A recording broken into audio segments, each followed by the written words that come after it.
producing. Not only are you fired, your life is over. And now they have the microphone. What could go wrong? Nobody messes up. You understand me? Don't mess up. Adam Copeland. You wanted some sort of like hard-hitting Bob Lee journalism. You came to the wrong place. Derek Papa. Oh, boy. Okay. It's getting hot. Is it getting hot, sir? That's even worse. How are we feeling? It's getting hot. Oh, boy. And Tim Webb. Mankini, yes or no? 59. We go with this, Tim. It's a dirty job, but someone's got to do it. Ridiculous. Completely ridiculous. Welcome to Dirty Work. KNBR 104.5 and 680. The sports leader. It's Dirty Work on a Wednesday afternoon. Adam Copeland, D-Pop, Tim Webb with you. No asses to get out of the chair. It's just Tim. He just plopped down. He started running the game. His ass has been there all along. Yeah, he's been there ever since 2 o'clock, huh? When the Giants were taking that L from the Padres. So 2 games. 2 L's. 2 L's against the NL West. Has your opinion of this team changed, Copes? No, we knew these would be tough games. We knew this division was probably the toughest division in baseball, and I'm still going to stand by that also. Landon Root wasn't that sharp. Logan Webb was not sharp.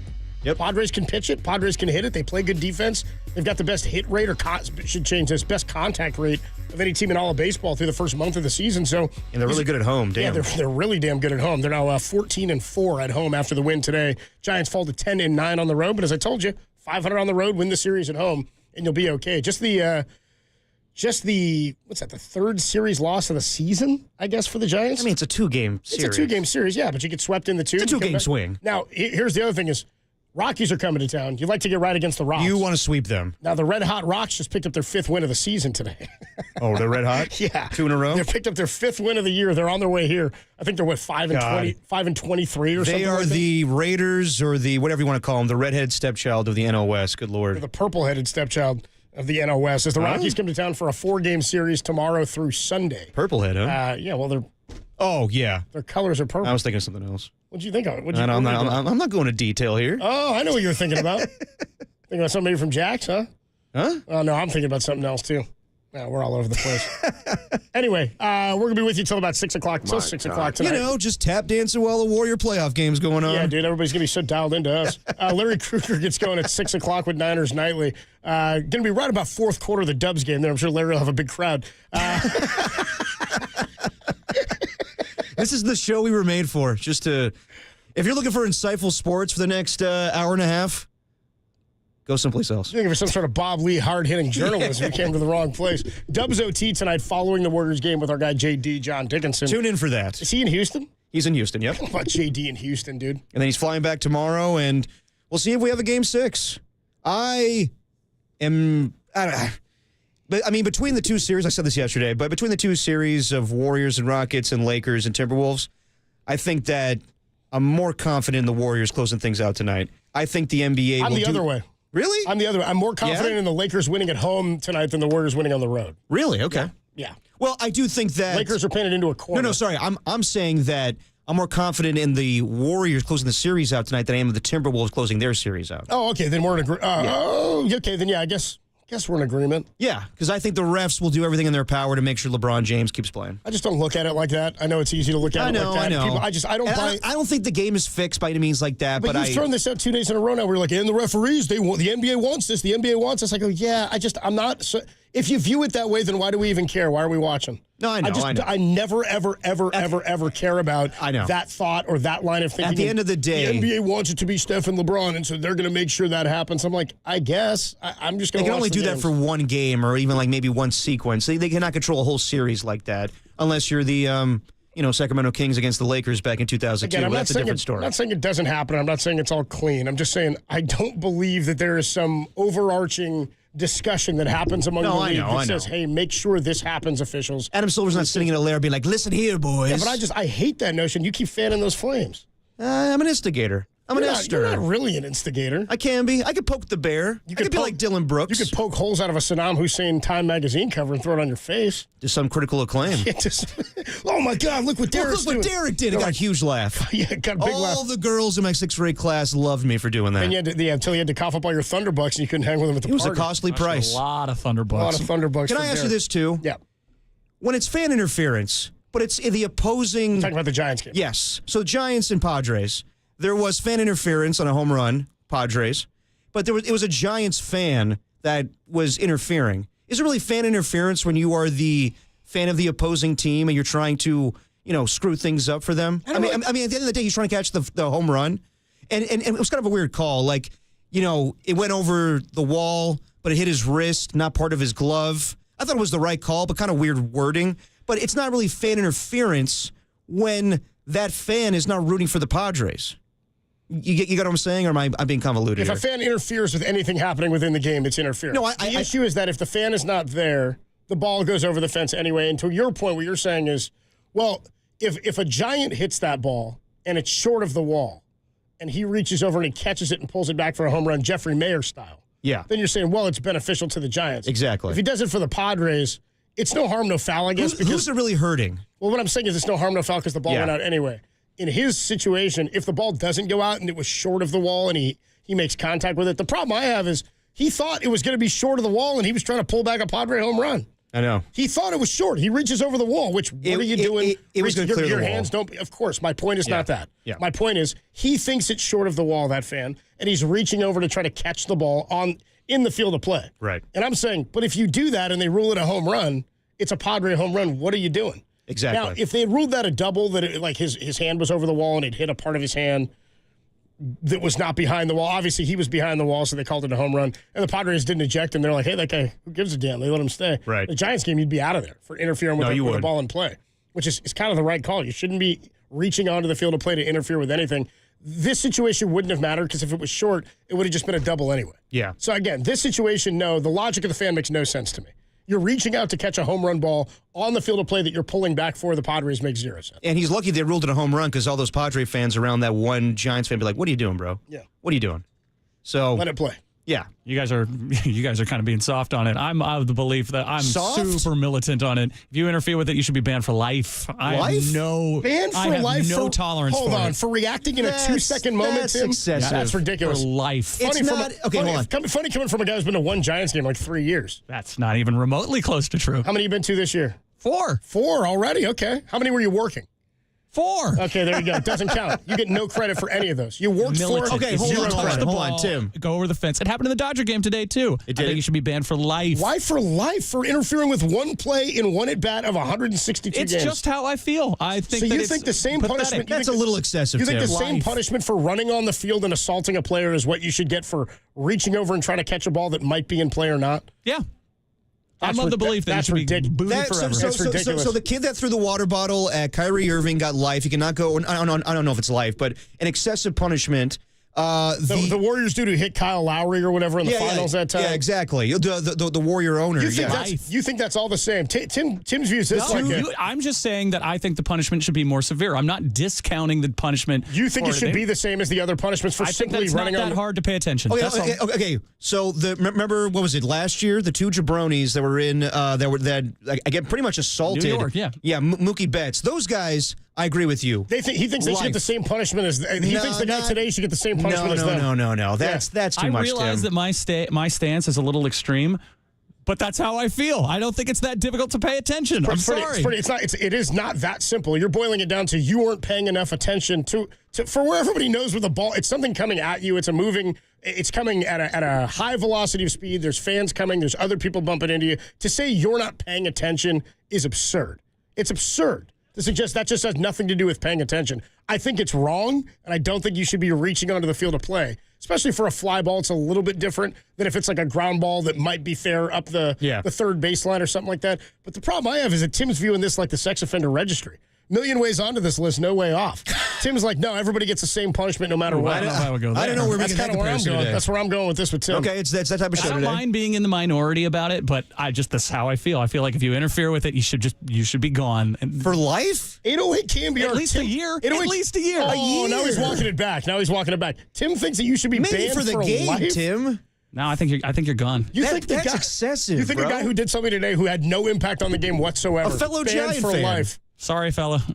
I don't know. I hope that guy's a listener and calls in. This is almost as bad as Tim's sauce take yesterday. This is much worse. Okay, this is much worse. Tim, you save this for a Tuesday Takes and Trivia next week. We'll see how much you go in on this. We got nothing going on today. We'll just put it out there. 808 KNBR. Let's do it next. Do you agree with Tim's Tuesday Takes and Trivia on a Wednesday? Do you agree with Tim that you should be banned for life if you interfere with a ball in play. That's a lot. I don't mind being in the minority on this. It just irritates me every damn time. I want to hear fans' reaction to that. It literally meant nothing to the game. It meant nothing to the game today, Tim. And it irritates you that bad? Hated it. Why? It meant nothing to the game. Pay attention. It meant nothing to the game. The outcome was the same. I'm not telling you how to feel. It's just how I feel. I'm asking you to explain your take. I did explain it. That's his argument, man. I think that if you're interfering in a game where it's against the rules, you should not be there, and that's it. Again, I don't mind being in the minority. You're entitled to your wrong opinion. Hey, I respect that you're going to die on this hill, Tim. I just think it's an excessive way to look at it. I don't respect it because it doesn't even make any sense. It's not even logical. That's okay. Tim wants to be illogical. I get that my anger about it is probably irrational. That's why I'm asking you to explain. And you're like, no, I don't have to. No, what I'm saying is, I don't mind being in the minority of something. It's just something that irritates me. I'm just also not going to explain it to you at all. It's just black and white to you, Tim. I think I explained Speaking of minorities, enough. Yeah. He just hates the fact that people aren't paying attention and they're interfering with the game when they shouldn't be. I hear you, Tim. I just think that, if the guy's being escorted out and just like interfering for one game, okay. Here comes the text line. You ready? They're with Tim? 530. Tim sucks. 415. Tim's a tool. 925. Thank God Tim isn't a judge. He put himself in prison. He makes mistakes every day on the playing Sounders, dude. Oh, dude. Yeah, Tim, for guys who don't pay attention, you know what I mean? If we're just coming down on paying attention, sort of seems like you should. Okay, I don't mind. Sort of seems like you should be lumped in here. 808 KNBR 415-808-5627, the number to call and to text. We'll keep you abreast of anything that happens in the Dubs game, I guess, but I imagine you're all watching it. Updates. 808 KNBR, the number to call and to text if you want to get involved. Do you believe with Tim, if you interfere with a ball in play, simply banned for life is what Tim says. Excessive. 650 says that's like saying if you jaywalk, you're banned from walking for life. No, that's not a good Just pay attention. Just pay attention is Tim's logic. I jaywalked today. Well, God, you're a renegade. The best text is the one about, dude, Tim's whole logic is you shouldn't be there if you're not paying attention. And the dude's like, dude, you make mistakes on the board. We're not paying attention. 808 KNBR, the number to call and to text. We got people calling in on it. We'll get to your thoughts on this. Giants drop both games in San Diego. Warriors getting ready for Game 5. Potential elimination tonight for the Houston Rockets. We'll get into it next, only here on the Sports Leader.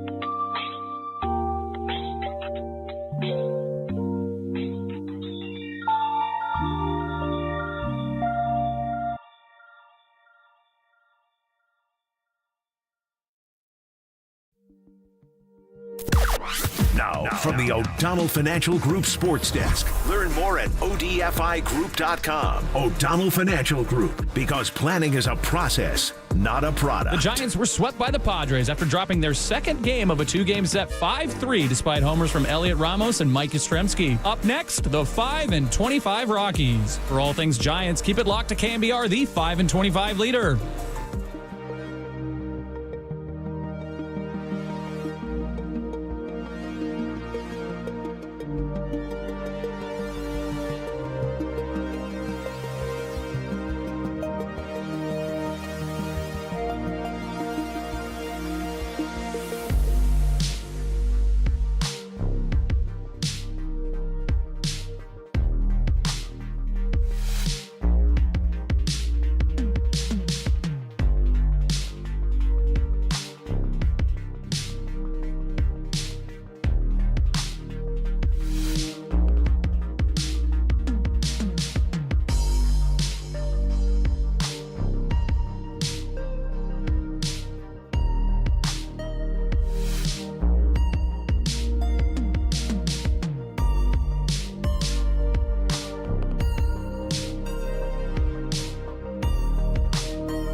what's going on, everybody? Adam Copeland here. My good friend Steve Moskowitz is hanging out on the line. Steve, tax season produces a whole bunch of confusion and questions, especially with things like the ERC. What do we need to know? Are waiting and waiting and waiting for their checks, and they're very concerned. Will President Trump, who's promised to cut $2 trillion with a T off the federal spending, do away with it? Who knows? But why take the chance? There's 3 different ways to hurry them up. That's what we're going to do for you. Or you get a letter from the IRS that you don't qualify. Right now, the IRS is being sued, alleging that they're disqualifying all kinds of people. They don't even know if you're qualified or not. We have to appeal those. Or 3, you're being audited. The bottom line is, that's the big 3 in ERC. You're waiting for your check and you haven't received it. You were denied your claim, or you're being audited. We have a lot of experience in this. We've done a lot of these ERC cases. Call for your free consultation. We'll explain everything to you. And the only thing you have to do is say, hey, Steve, I want my ERC money. Steve Moskowitz can help. Give him a call, 1-888-TAX-IT, or you can find him online at moskowitzllp.com.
Check the mic and make sure it sound right, boys.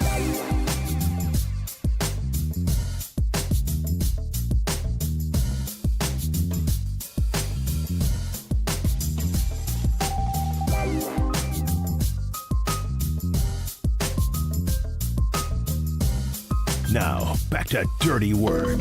Adam Copeland and Derek Papa on KNBR 104.5 and 680 AM. The sports leader. A smash on the first pitch by Elias Diaz, and it is gone. I don't know.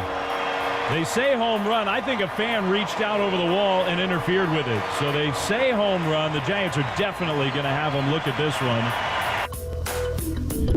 That was the Elias Diaz home run that just barely got over the wall. It was a Giants fan, actually, who interfered with the ball itself, but the ball had already gone over the wall when it hit his arm. We were just discussing behavior at a baseball game like that, and I think we're all in agreement. Nobody should ever be interfering with a ball in play. Yeah.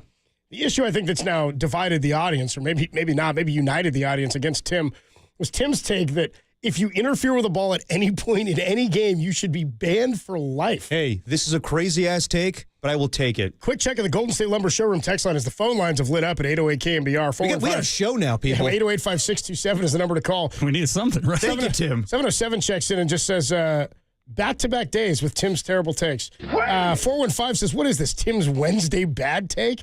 707 checks in and says, this is, no alliteration at all.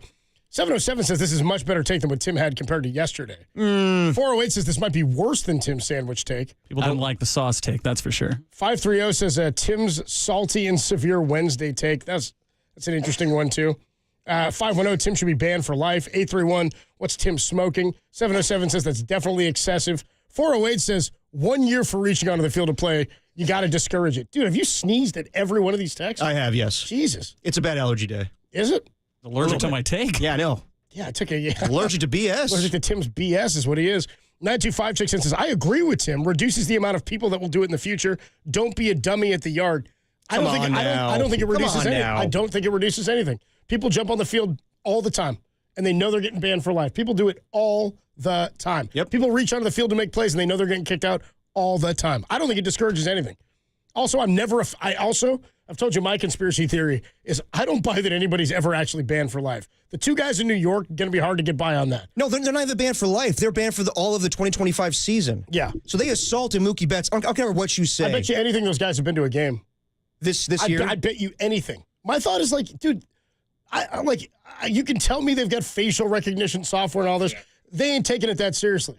Walking into ball games. You know what I mean? I got friends who try to sneak booze into Giants games all the time. Won't tell you who or where and when, but they do it successfully all the time. Is he on the morning show? No, it's not Marcus. No, it's not Boucher.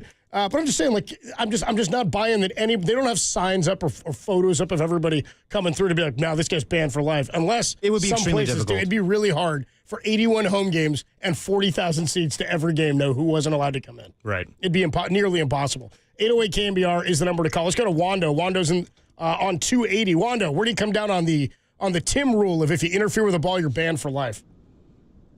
Well, I don't agree on the for life thing. I definitely want to discourage interference as much as possible.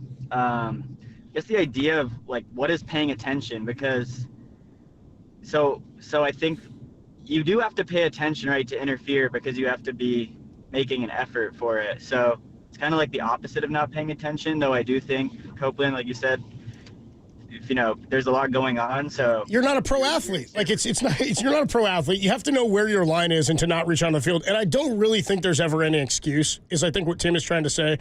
I just don't like the blanket. Well, you're not paying attention, so you're banned. Yeah, but I don't agree with what you did just say a minute ago around people don't always, or very infrequently, I think, know what they're doing when they do reach out. Sure. And so maybe if you do start getting these giving out bigger, more serious bans or whatever, people will, know. But you'd think people should know. I just don't. I think it's a reaction more often. 100%. Yeah, it is. I'm absolutely with you. Go take a ban. Absolutely with you. Wando, appreciate the call. Tim, any response to any of these? To me, it is a reaction. Most people don't go to 20, 30 games a year. They're probably there once or twice and everything.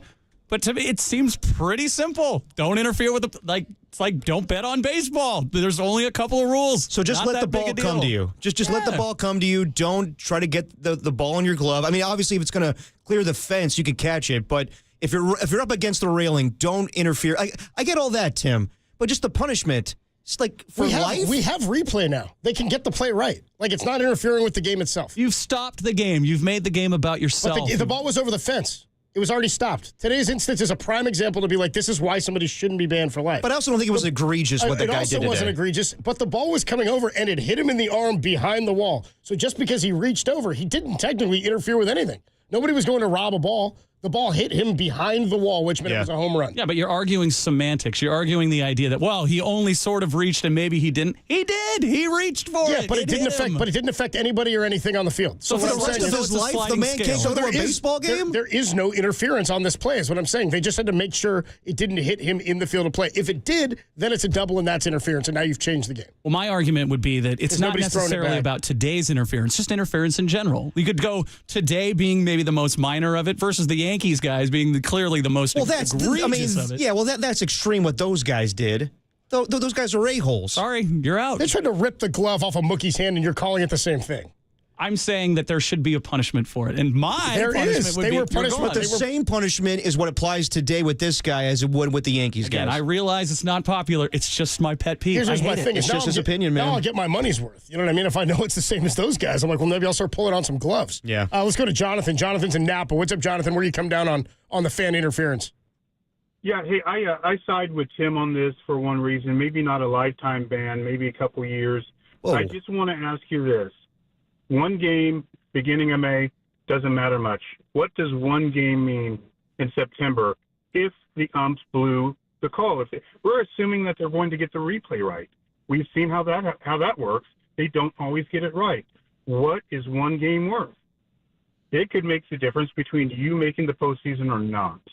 And I think if we come down heavy enough on people trying to participate in the game, you bought a ticket. You get your seat. You don't get to participate. But nobody's arguing, Jonathan, that you get to nobody here is making a case for fans get to participate. I'm making a case that a ban of a lifetime or multiple years for doing what the fan did today is overt and egregious. That's an insane thing to suggest that because he reached over, and by the way, it didn't change any outcome of the game, didn't change the outcome of the call. The ball went over the fence. It was going to be a home run anyway. And if it doesn't go over, by the way, it's beneficial for the Giants. If he does interfere, it's a double. Right? It's beneficial for the Giants. So what I'm saying is you can't – it's case by case for me is all I'm saying. I don't have a blanket punishment. I hear what you're saying, but how many times have we seen things on replay not get called? Well, okay, but I can make that case for any loss in a baseball season. I can go back and say, yeah, if they didn't blow that last game against the Angels, that's the one game difference in the year. Like, to say that any one fan interference – How many times is it due to fan interference? Almost never. How many times? No. Tell me how many times you can remember a season changing because of fan interference that happened early in the year, and you go, "Well, that one game changed the whole season."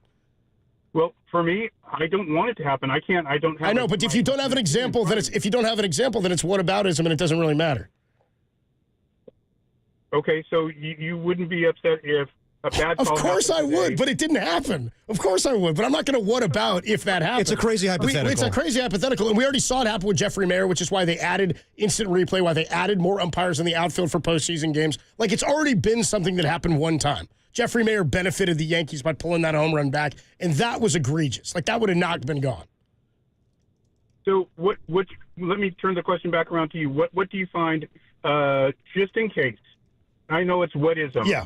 Kind of thinking, but do you feel that it's adequate punishment if it does end up costing a team a game? I think that the Giants have a pretty good rule. Regardless of whether or not it changes the course of the play or the game, if you interfere at a Giants game and the bleachers are on the side, they usually just escort you out. They usually just walk you out. I don't think anybody needs to be banned for life, is all I'm saying. Let me ask you, that's a Giants rule. That's not a MLB? I don't believe it's – well, the guy today didn't get escorted out, or they didn't show him get escorted. I don't think it's an MLB rule. Huh. I don't know. I was kind of surprised today the guy was still sitting in the bleachers. Did you notice that? Yeah, I just think that a game is, if it can happen, I know. Yeah. If it can happen that a game can be lost, what should a fair penalty be? I don't think it can be determined by won or lost. I think you have to have a rule, and it's case by case. Like the guy last year pulling the glove off of Mookie Betts and wrestling with him. That was obviously a much bigger situation, right? Today, the guy reaching out to the... We're going to get charges filed against Right, of course. It's obviously a much different thing. They're putting hands on somebody else, and you're trying to rip the glove out. It's not just pulling into his glove and trying to grab a ball, even though the ball might be in or foul territory, right? Even though it's in foul territory and it's up for the fans, can't reach out and touch somebody like that. So I don't think any of it should ever be determined or decided, the punishment, based on the win or the loss. It's just about how egregious is it that you're interfering with this moment. Obviously, the Bartman play, like, people look back at that one. That ball was in the stands. That was like, he wasn't reaching out of the field. The ball was in the stands. No. Moises Alou's reaching into him. But because he goes for the ball and everybody thinks Moises would have caught it, it's a different situation. Yeah, but that was the NLCS. I mean, I understand fans' frustration with that one. We'll say with Jeffrey Mayer's in the playoffs. And usually it takes something big like that in the postseason on the national stage. And as far as if there's an overall rule, if you interfere with the ball, do you get banned from the game either way? It all depends on the stadium and how they go about it. Yeah, you looked it up? Yes. So it's all just it's open for interpretation depending on where you are. The same as I was at an A's game one time, and I saw Jason Giambi hit a home run. It was against the Giants. And I was sitting in the bleachers in right field. What year is this?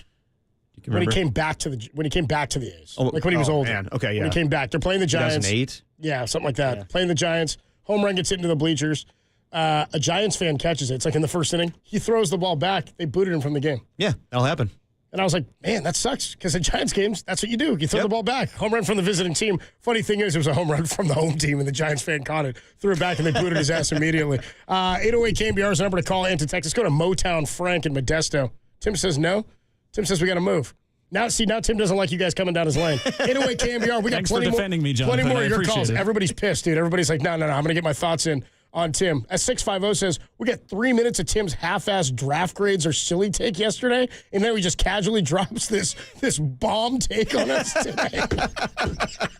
Permaban? He said this permaban bomb take today? Yeah, 650, that's where we are. 808 KNBR, should you be banned for life if you interfere with a ball in a baseball game? Tim Webb thinks so. We'll get to your thoughts next on the Sports Leader. Thank you, Tim.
Now, back to Dirty Work. Adam Copeland and Derek Papa on KNBR 104.5 and 680 AM, the Sports Leader.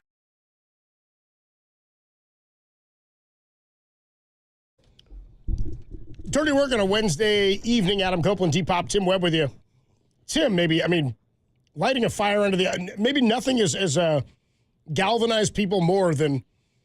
Well, since the 100 men versus 1 gorilla debate, since Tim's... we can still get into that. Since Tim's suggestion of banning fans for life for interfering with a ball. Tim, are you... 408 simply says they're still coming in for about 45 minutes now. 408 just says, dude, Tim is tripping. I guess I don't mind being, not in the popular thing. It's just every time it happens, I grind my teeth. Just like, what are you doing? No, I hear you, Tim. It's annoying, but... So I'm going extreme. I'm going real extreme. I know it's extreme. It's extreme take and it's extreme punishment.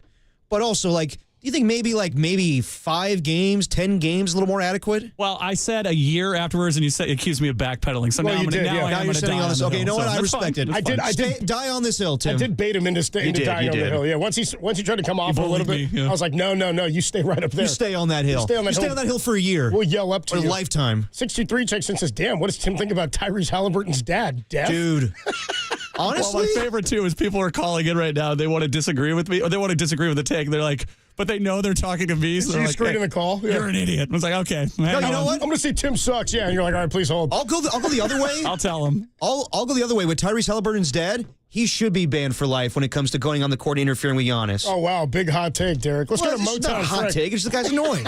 Yeah, dude, nobody's happy. T. Morant got banned from FedEx Arena or FedEx Forum Exactly. or whatever. Motown Frank's in Modesto. Motown Frank, you're on the Sports Leader. Yeah, this is Frank down here in Modesto, home of the Modesto Nuts of the California League. Hell yeah, let him know, Frank. I think Tim is so upset over the loss, he got carried away and want to ban the guy for life. That's like putting a guy, that's Yeah, a like little giving a guy life in prison for a DUI. Everybody makes mistakes, but man, give the guy a second chance. Second time it happens, then you get a little severe. Yeah. But the first time, even the whole season, suspended for the whole season is kind of strict, but the guy made a mistake. He's caught up in the excitement of the game. He probably had a few 16-ouncers and, the ball's in the air. You don't know what's going on. Everybody's screaming. I mean, you're trying to catch a ball. Frank. It was already a home run. Yeah, Frank's making some good points. Yeah, because he's right. They're only serving those tall cans. You know what I mean? I only got a choice for one size. Exactly. Right. But, a shorter fence, some of these guys can jump and catch a ball over the fence. Then he could interfere, but that ball was already gone. Yeah. Yeah, it didn't change the outcome of the game. You got to many Modesto Nuts games, Frank? I haven't been to one this year. This is the last year. Hey, They're hanging it up after this year. Maybe keep your hands to yourself when you get out there, huh? Right. All right, Frank. Appreciate the call, brother. Call anytime. I like that call, dude. I like him shouting out the Modesto Nuts. Go nuts. Go nuts, baby. Also, don't drink and drive, everybody. Yeah, you deserve a second chance. Here's We're the comparing this glove. I love this thing. He's DUI. I was like, hey. Go to jail. That's crazy The talk. Megan's Law list and DUIs. This is not necessarily the comparisons we want. I did go Megan's Law, which is probably not somewhere we should go either. The funny one that he said there too about, he's like, yeah, give somebody a second chance. Got me thinking, even in baseball, as a player, you stick a needle in your butt and you take steroids, it's only 50. Yeah, exactly. Tim wants you banned for life for interfering with you didn't know if it was a fair or a Just foul. having a gut reaction, like a ball's coming my way. Oh no, I ruined my life. Some guy spent $600 so him and his kids could go to a ball game, and he thought it was a foul ball at the I third love baseline. baseball. I can't come back. Enjoy the ride home, Please, buddy. Tim. Please. Enjoy the ride home. Tim says never again. You don't ever get to My come God, again. judge, jury, and executioner over here, Tim. Let's go out to Rick in Concord. What's up, Rick? His topic just says Rick in Concord. The ban. The ban. What do you got, Rick? Hello, gentlemen. Adam keeps on saying that it didn't affect the outcome of the game, but we did not know that. The guy who put his arm out there did not know that when it happened. And you have, 40,000 people at the stadium? The average ticket, $50? You have millions of dollars worth of on the field, all determined by the possibility somebody puts their arm into play. If they keep it up, if they don't have something more strict, they're going to move the stands back to where fans won't be able to interfere. I don't know about that. Well, Rick, Rick, did it affect the outcome of the game? Well, that's irrelevant. No, Rick. It's not irrelevant. It's not irrelevant. In the moment, the Giants had not scored a run yet. They had one hit at the time, by the way. One base runner. The ball went over the fence. If the guy had sat where it was, would have hit him in the chest. It ended up hitting him in the arm because he reached. I'm not saying the fan was smart. I'm saying the result of the play was the exact same as if he didn't stand up. But we did not know. But we do now. So am I wrong? We have that information. But now we have that information. So why are we going to pretend like we don't? Did it affect the outcome of the game? We're talking about distance standard for. I'm asking if the ball went over the fence, and you started the call by saying Adam keeps saying. I keep saying it because it's true. It did not affect the outcome of the game. No, it did not affect the outcome. That's all. I'm not saying. I'm not saying we can't do it. I'm in agreement. We can't be reaching on the field. I'm just saying I don't think if you do, you should be banned for life. You're not even banned for life if you cheat. Very seriously, or they're going to move the stands back. You can cheat. Well, I don't know if they're doing that. I don't think they're doing it. It's been happening for years, and they haven't done it. Rick, I appreciate the call, man. If you can't come Rick. Can't come in with that. Yeah, no. Get the support. I don't think so. Way to go, Rick. I mean, when you have a crazy-ass hot take, you're going to have some crazy-ass responses. They're going to move the stands back because of what happened today. It also did not have any impact on the game. What the hell are we talking about here? 415 says, ask Tim if it's a kid, if they should be banned for life. If not, what's the age cutoff for Tim? Enjoy from the comforts of your couch, my friend. So hold on. A kid reaches over and Tim's like, you never get to go to a ball game. Yeah, that 5-year-old. Just bad parenting. Tough ass. 13-year-old, 14-year-old, 15-year-old. You try him as an adult? Bad parenting. In the game of baseball, absolutely you do. In Tim's eyes. So I'm saying you can cheat in the game of baseball and they're only giving you 50.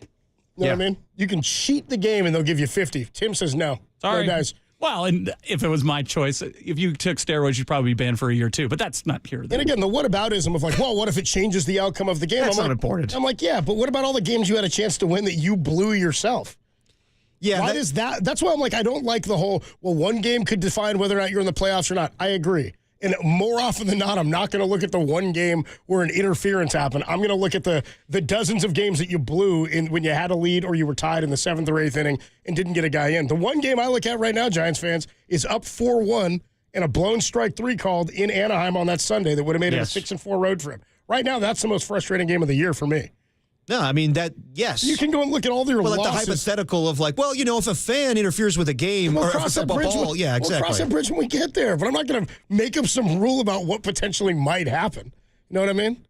Tim, you got a response to this? Banned for life. Nah, this is just... Yeah, keep the integrity of the game. Let's go to Greg. Greg's in Sacramento. Greg, what's up, man? You're on KNBR. We lost him. Tim hung up on Greg. Dude, do you want a mistake of the day that? No, that was Greg Letko. Right as I went to go. No way. You hung up on Greg. No, he didn't. Dude, you hung up on Greg. Greg will call back. Don't worry. Greg was going to you know what it said on the call screener? The ban is dumb. Yeah, dude. So Tim didn't want to hear it. Tim hung up on him.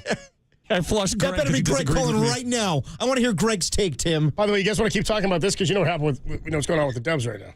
Yeah, they're losing. They're getting their ass kicked. They're on 15 in the first quarter. Yeah, but you know what? I kind of expected this. I mean, going back to Houston, they would come all out. They needed to survive to win this game. So, yeah, we'll see what happens here. I mean, it's a 23-5 run for the Rockets right now. Yeah, 623 Jackson on the Golden State Lumber Showroom text line says, Tim probably brings a guillotine to his trivia nights. People who misbehave, I'm for it. For people who misbehave, I'm for it. You're banned for life if you cheat in trivia. As a man who's gone and only misbehaved at Tim's trivia nights, no guillotine. Yes, as a man that cheated at trivia. As a man who cheated openly, and misbehaved. Screamed out loud, "I'm cheating right now." Use Shazam to look up songs. Oh, the doorman the whole time was like, "Get this guy out of here." Yeah, and Tim was like, "I guess he's my buddy. He can stay." I guess he's my friend. Oh, that's so funny. 209 says you don't know if it's going to change the outcome of the game. It changes every single pitch. If the ball goes over the fence, it doesn't matter. Okay, stop with that. Stop with that take because like. The play today did not dictate the outcome of the game. I'm not saying it never does. I'm saying today it didn't because we know what the results of the game was, and we know that the results of the play was the right play, right? We know the result of the play was a home run as it should have been. So again, keeps to say stop Either saying, it was a home run or it was a double. Either way, it was beneficial to the Giants. So here's my thing. It would if it affects it negatively for the Padres, none of you guys are defending the Pods. Exactly. I mean, nobody's standing up here going, whoa, whoa, whoa, whoa. It was a home run. It hit the guy in the arm beyond the wall. I don't like that he reached over, but it didn't change anything. Let's take a quick break from this because I do have to tell you. Got to tell you about something. Tim, I got it.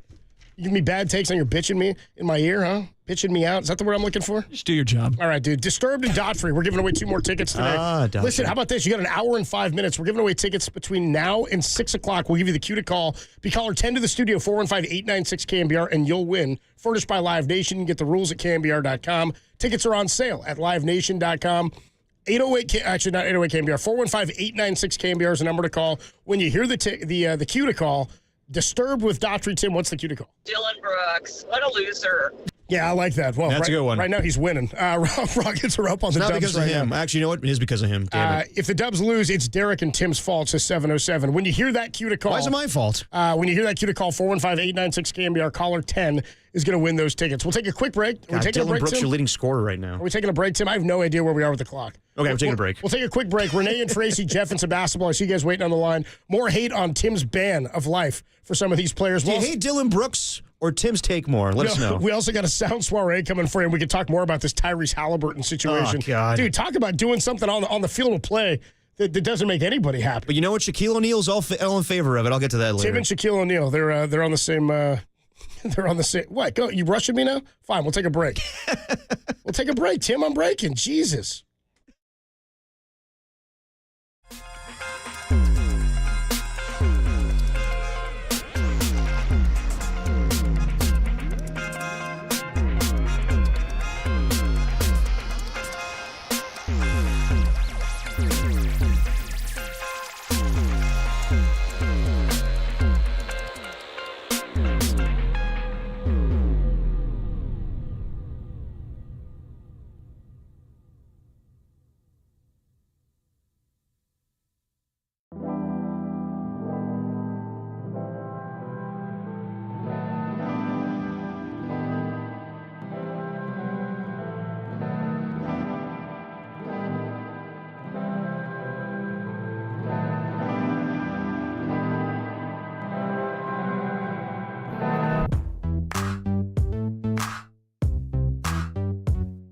Be sure to check out Dubs OT immediately following the Warriors game right here on KNBR, the JD Boots on the Ground leader. Every day that ends in Y, brother.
If it's Giants baseball, it's Dirty Work with Adam Copeland and Derek Papa on KNBR, the sports leader.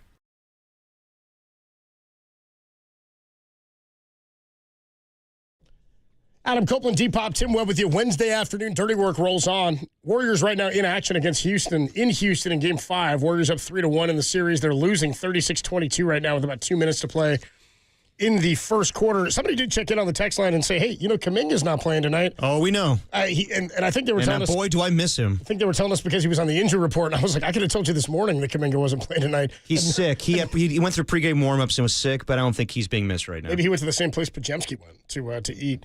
God, can you imagine that? They're like, yeah, you know what? Second time around, I hope it's okay this time. They all eat the same meal, and then now Kuminga gets sick.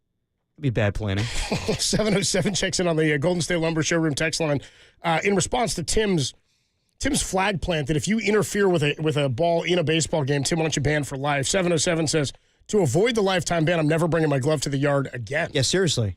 Don't interfere. Don't catch a foul ball. Don't do anything in a baseball game. Just order your beer and just pay attention to the game. And Tim's view.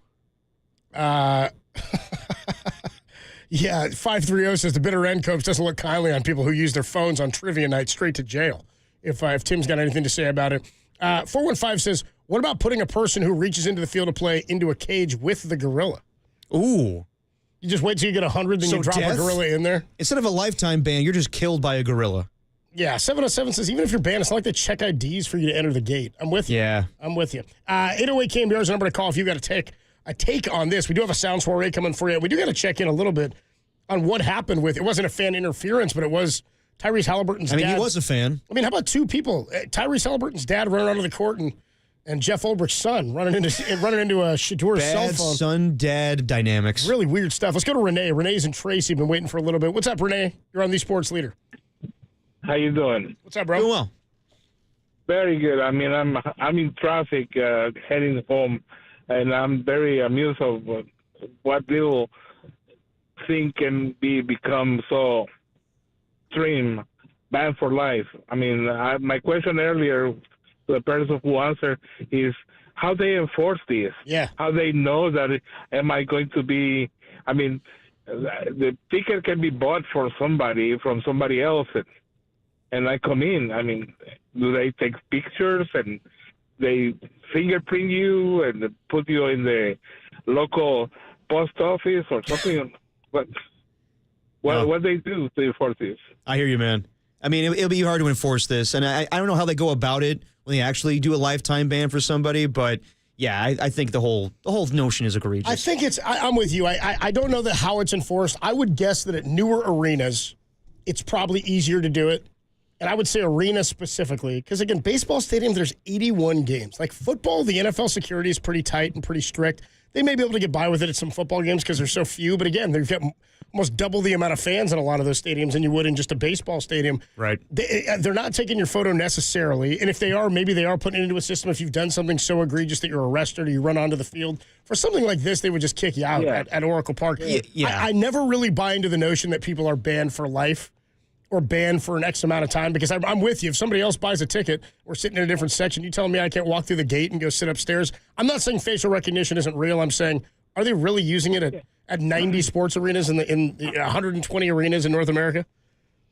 Yeah, believe me, I'm against anybody to interfere. Yeah. Clearly, right? But, if you're not in the front row and catch a baseball, let's say it was not interference per se. In this case, you say it was a home run, and then they're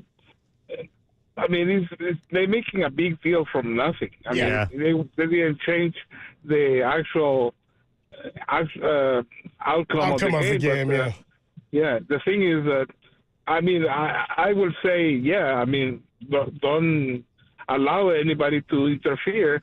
If you come to a game, you know that you can bring your glove, but don't, Yeah, don't interfere with the game. Renee, I got to run. I appreciate the call, brother. Thanks so much, man. Sitting in traffic. Listen, somebody texted in and said, don't sell yourself short on entertainment for us today. Some people driving around can't even get the Dubs game. Well, I'll give you an update. After the first quarter, the Rockets are up 40-24, and I never thought the Rockets would score 40 points in a quarter. It was tough for the Warriors to score more than 18 in a quarter this series, and they did it the other night. But they scored 24, and the Rockets score 40, and not a lot of offensive output. I'm looking at the faces of some of the Warrior players, Steph Curry, all these guys. It's starting to feel a little bit like the Memphis Grizzlies game a few years ago where they could have closed the series out of Memphis, and they lost by 50 or 49, and they just went back home. I think you and I are maybe doing a show on Friday from Harmonic. 408 says, if the Warriors lose tonight, we'll be at Harmonic on Friday.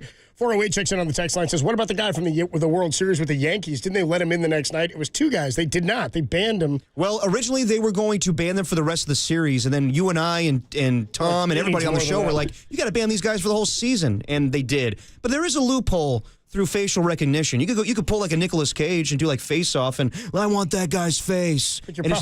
And just use somebody else's face to get into the game. You're probably going more Bobby Valentine with the Groucho Marx nose and mustache and stuff. God, that's one of the best moments in sports. He had that in the back. He had that in the clubhouse. Yeah. He was like ready to go. He was ready to go. Like he knew one of these days I'm going to be thrown out and I'm just going to throw this mustache on. 650 says, I got kicked out of Oracle Park for saying too many your mother jokes. To random fans. Yeah, and it's a Carol from Arizona, and I wasn't even cussing. Yeah, well, that has nothing to do with being banned for life. 916 checks in says, I have a buddy that was banned for life for smuggling his own booze in at a Giants game. They take your photo and have facial recognition within the park. He's banned from the stadium for all events. There you go. Oh, some ballparks have it. Has he tried to go back, though, 916? I'd call their bluff. I'd be like, do you guys really have it, though? I'd be like, I'm coming to see Green Day and Jimmy Eat World and Weezer. You know what I mean? Like, I don't know. I would still try to push the envelope a little bit. Let's go to Jeff in Sebastopol. What's up, Jeff? You're on the Sports Leader. Yeah, I like your show. I just felt like maybe you guys were like piling on a little bit on Tim. I think no, really? No, I think what he meant was, or I'm going to interpret, I guess. Okay. He wants some rules about fan interference and that he wants them uniformly enforced. That's the way I take it. Tim? I know you guys are having fun with him and everything, but I mean, yeah, we are. I agree. Like there should be some rules about whether it counts or not. I mean, if a guy does something and doesn't, you guys kept saying it didn't affect the outcome of the game, but how do you know that in the moment? You don't. Just have some rules. You don't, but if it's beneficial and it's a home run, and we all knew it was a home run, it was pretty clearly a home run, I'm not sure how that would ever affect the outcome of the game because it didn't change what the actual result of the play was going to be. The one time I think it does is if it were not going to be gone and he reaches over and touches it, now you've changed everything because, yeah, you can just place the guy back on second, but you don't know what's going to happen when they throw that ball in. We saw the Giants win that game on Sunday with Elliot Ramos, right? He hit the ball like 4 feet in front of home plate. He comes all the way around to score because if the player has to field it and make a throw, you never know what's going to happen, right? Too many things have to happen. My point is more that in this scenario, the ball went over the fence. We got the call right. It didn't really matter to anything going forward. All right. Well, be nice to Tim. He's a good guy. Thank you. Yeah, you don't work with him, you pay Jeff. this guy off, Tim? Appreciate the call, Jeff. Thanks, man. And to Jeff's point, we're being a little hyperbolic. Obviously, we're putting on a show, but we're on a radio the show idea, here. you know what actually bothers me more is not the fan that reaches over to a home run. It's a ball that's down the line. 'Cause that changes when somebody everything. reaches Yeah. over and the whole game stops, and it affects whether runs or and the umpires have to have a little meeting, and it makes my head explode. So yeah, ban for life. Let's go with it. Okay, but like I will agree with the caller. Like there does need to be some rules, kind of around like across baseball when it comes to this. Because do you remember the fan that interfered with I don't know if it was a home run or a foul a couple years ago, where they interviewed him? Like Buster Olney went to the stands. It was the guy with the Houston Astros fan. They put him on TV, and he was like, oh, man, I was trying to get that ball. I felt all kind of things, a little bit of, I was scared, a little bit of lust. They put him on TV, and it was hilarious, but he did interfere with the baseball, and they kind of laughed at it. But, should that be tolerated? I don't know. I don't really care. Yeah, fair enough. It's not that big of a deal to me. I don't like when it hurts my team. No fan should be interfering with the ball in play because then I'm just like, what are you doing? What's the matter with you? It's the running on the field that's where I got a real problem. Like, again, I don't like anybody doing it. Nobody should be reaching onto the field and touching the ball. It's the running onto the field, and then you're putting people in jeopardy, and stuff gets scary in that situation. Let's go to Scott. Scott's in Fresno. What's up, Scott? You're on the Sports Leader. Yeah, how's it going? I think you're debating it pretty hard. Banned for life is pretty harsh. Yeah. Yeah, I agree. Being a fan of the game, I'm going to reach down and grab for that ball myself, and I think just about every fan who's watching the game dreams of catching a foul ball, dreams of catching, a home run, especially if you got your leather with you, right? Hell yeah. But, go back to Steve Bartman. If I'm sitting in that guy's seat, I'm going to reach up and go for that ball myself. Bro, that ball was in foul territory, and if you watch that documentary, Catching Hell, it's a great documentary. They end up tracking down all the people who were, sitting around Bartman in that section, and all of them they're all reaching for the ball. It just happens to hit Bartman, and then Moises Alou, because of his reaction towards Bartman, everybody starts piling on that guy. And then whoever the Fox director and cameraman are who just keep going to the tight shot of Bartman really ruined that guy's life. But I'm with you. We had somebody say it earlier. It's more of a reaction than anything. It's why it's hard for me to say, know what's going on, pay attention, when it's all reaction to something that's happened in a split second. Yeah, and the fact that it was a Giants fan, maybe a Padres fan if he's got knowledge of the game, doesn't reach down and grab for it, but I'm a Padres fan, and I'm going to reach down and grab for it, just like anybody else who's ever dreamed of catching a ball in this stadium. All right. Scott, appreciate the call, man. Thanks so much. Wouldn't put it past a Padres fan. I'm messing with Scott. Appreciate the call. All right, Tim, you screen the calls, man. People checking in going to that one caller who just called in supporting you. 408 says, did Tim plant that caller so you could get out of this? The check's in the mail. Yeah, dude, thanks. Let's go to Matt in Middletown. All I see here is I'm with Tim. Matt. Oh, boy. Matt, here you go. You and your boy Tim. What do you got? Dying on this hill. There needs to be law and order. There needs to be consequences for people's actions. Yeah. If you wanted to catch a ball, maybe you should have got that out of your system in high school or college like the rest of us. All these guys interfering are washed up. They don't know the game. And I'm with you, Tim. It's just a fact, So lifetime ban for anybody that interferes in a baseball game. Yeah, ban them for life. Maybe they'll think twice about their consequences. How's Middletown today? It's a hot one, huh? Scorcher up there today? Yeah, man, it's nice and dry. Just got out of the cellar, ready to crack some beers. Hell yeah, There you go. Attaboy. What are you drinking today? Oh, man, dude. Blind Pig. Attaboy. Tim applauds that, too. There you go, Matt. Tim likes your I'm take. a Matt in Middletown guy. Yeah, Tim likes your take and your beer. Ban them for life. All right, Matt, call anytime, bro. Appreciate Dude, you, for bro. a laid-back guy, he likes rules and order. Good Lord. He's like, law and order. Get that out of here. I love that he said Bro, I'm just trying to, just trying to drink some beers, but there needs to be rules and order. rules and odor, huh? Order. I think the best take of the day so far is that anybody trying to catch a baseball is washed up. Apparently. Get out of your system much earlier. I do have a friend who hates when people bring their as the one caller said, their leather to a ball game. Their leather. I got a buddy who's like, what do you think, you're playing on the team? What do you think, you're part of the game? I got one friend who his strong take is, you're lame if you bring your glove to the yard. No. Which I think is I think that's a pretty funny take, too.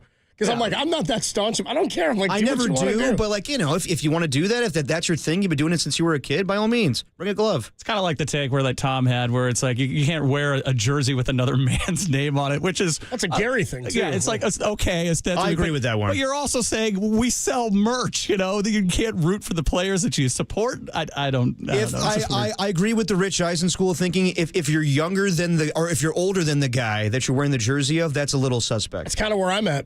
It's kind of I kind of side with that too, just for myself. I mean, I don't wear tons of gear anyway, like tons of jerseys and jackets and whatnot.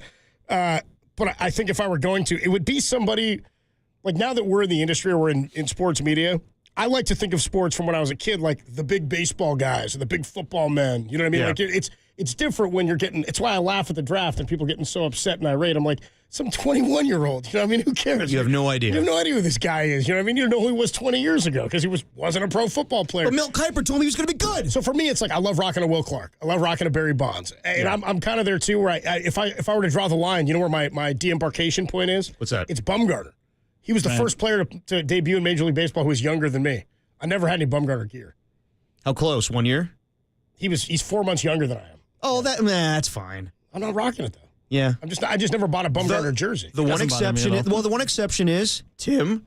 Yeah, is if you share a older name, than Logan Webb. Yeah, if you share a name with the player, you're allowed to do it because you've been grandfathered into it, right? Exactly. Yeah, that makes sense. That one. So Tim rocks his Logan Webb jersey. Yeah, that's fair. That's fair. I don't know. He rocks that Logan Webb basketball jersey too. I don't know if I endorse that one. I haven't seen that one. That one that's draped over his desk.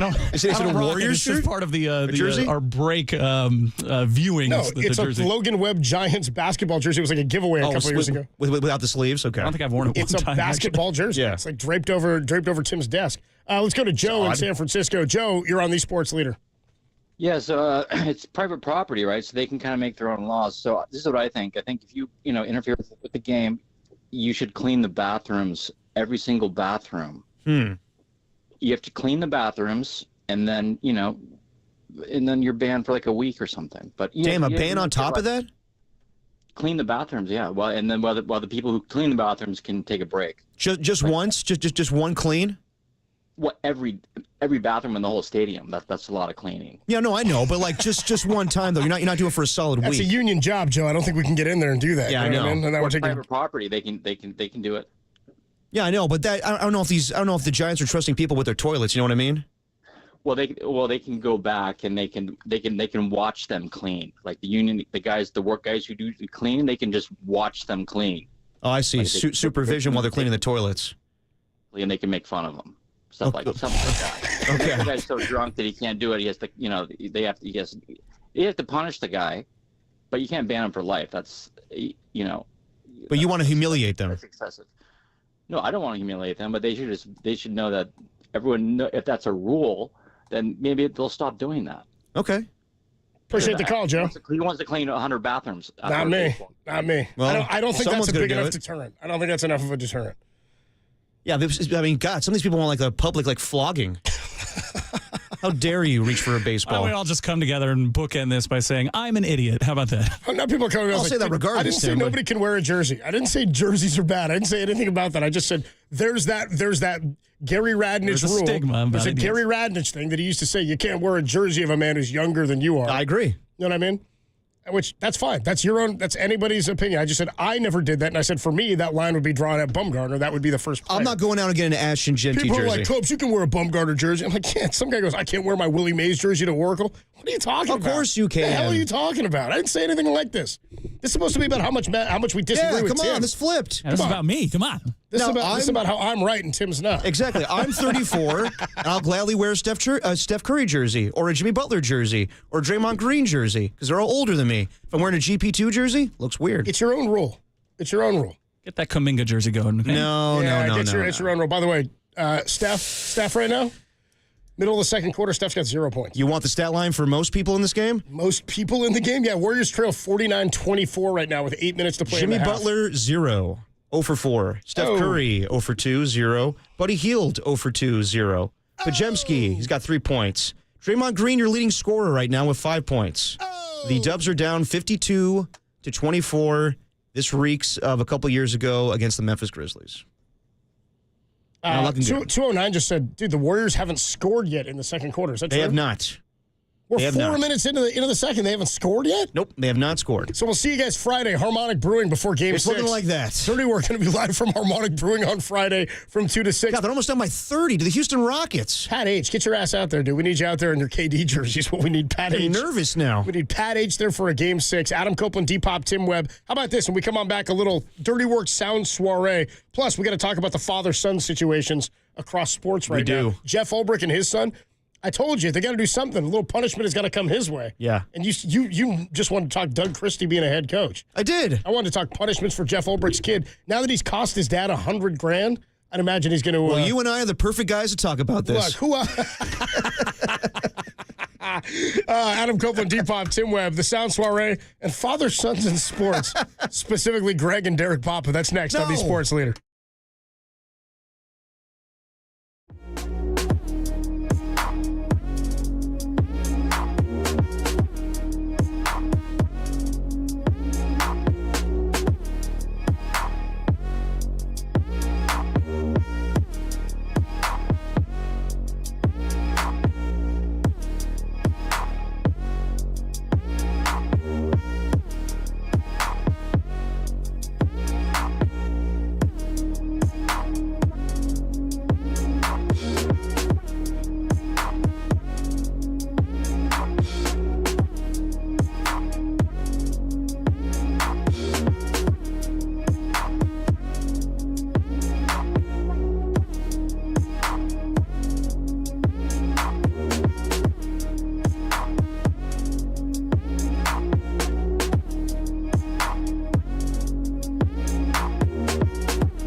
The Giants were swept by the Padres after dropping their second game of a 2-game set 5-3 despite homers from Elliot Ramos and Mike Yastrzemski. Up next, the 5-25 Rockies. For all things Giants, keep it locked to KNBR, the 5-25 leader.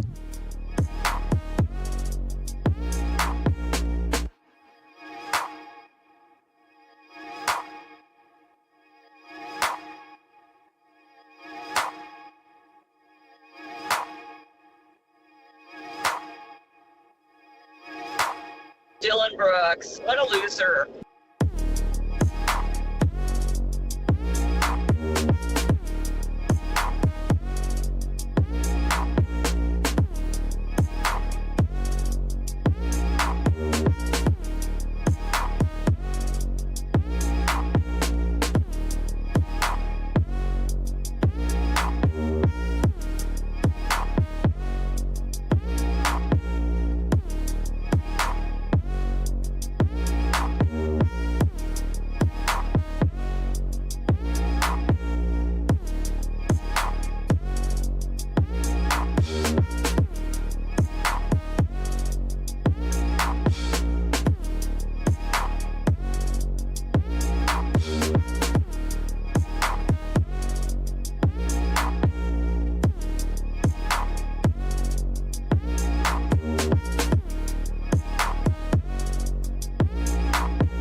Now, back to dirty work. Adam Copeland and Derek Papa in the KNBR Casino Matrix Progressive Jackpot Studios. Casino Matrix Progressive Jackpots are here. Where are you? Just drop in. Please play responsibly. Call 1-800-GAMBLER.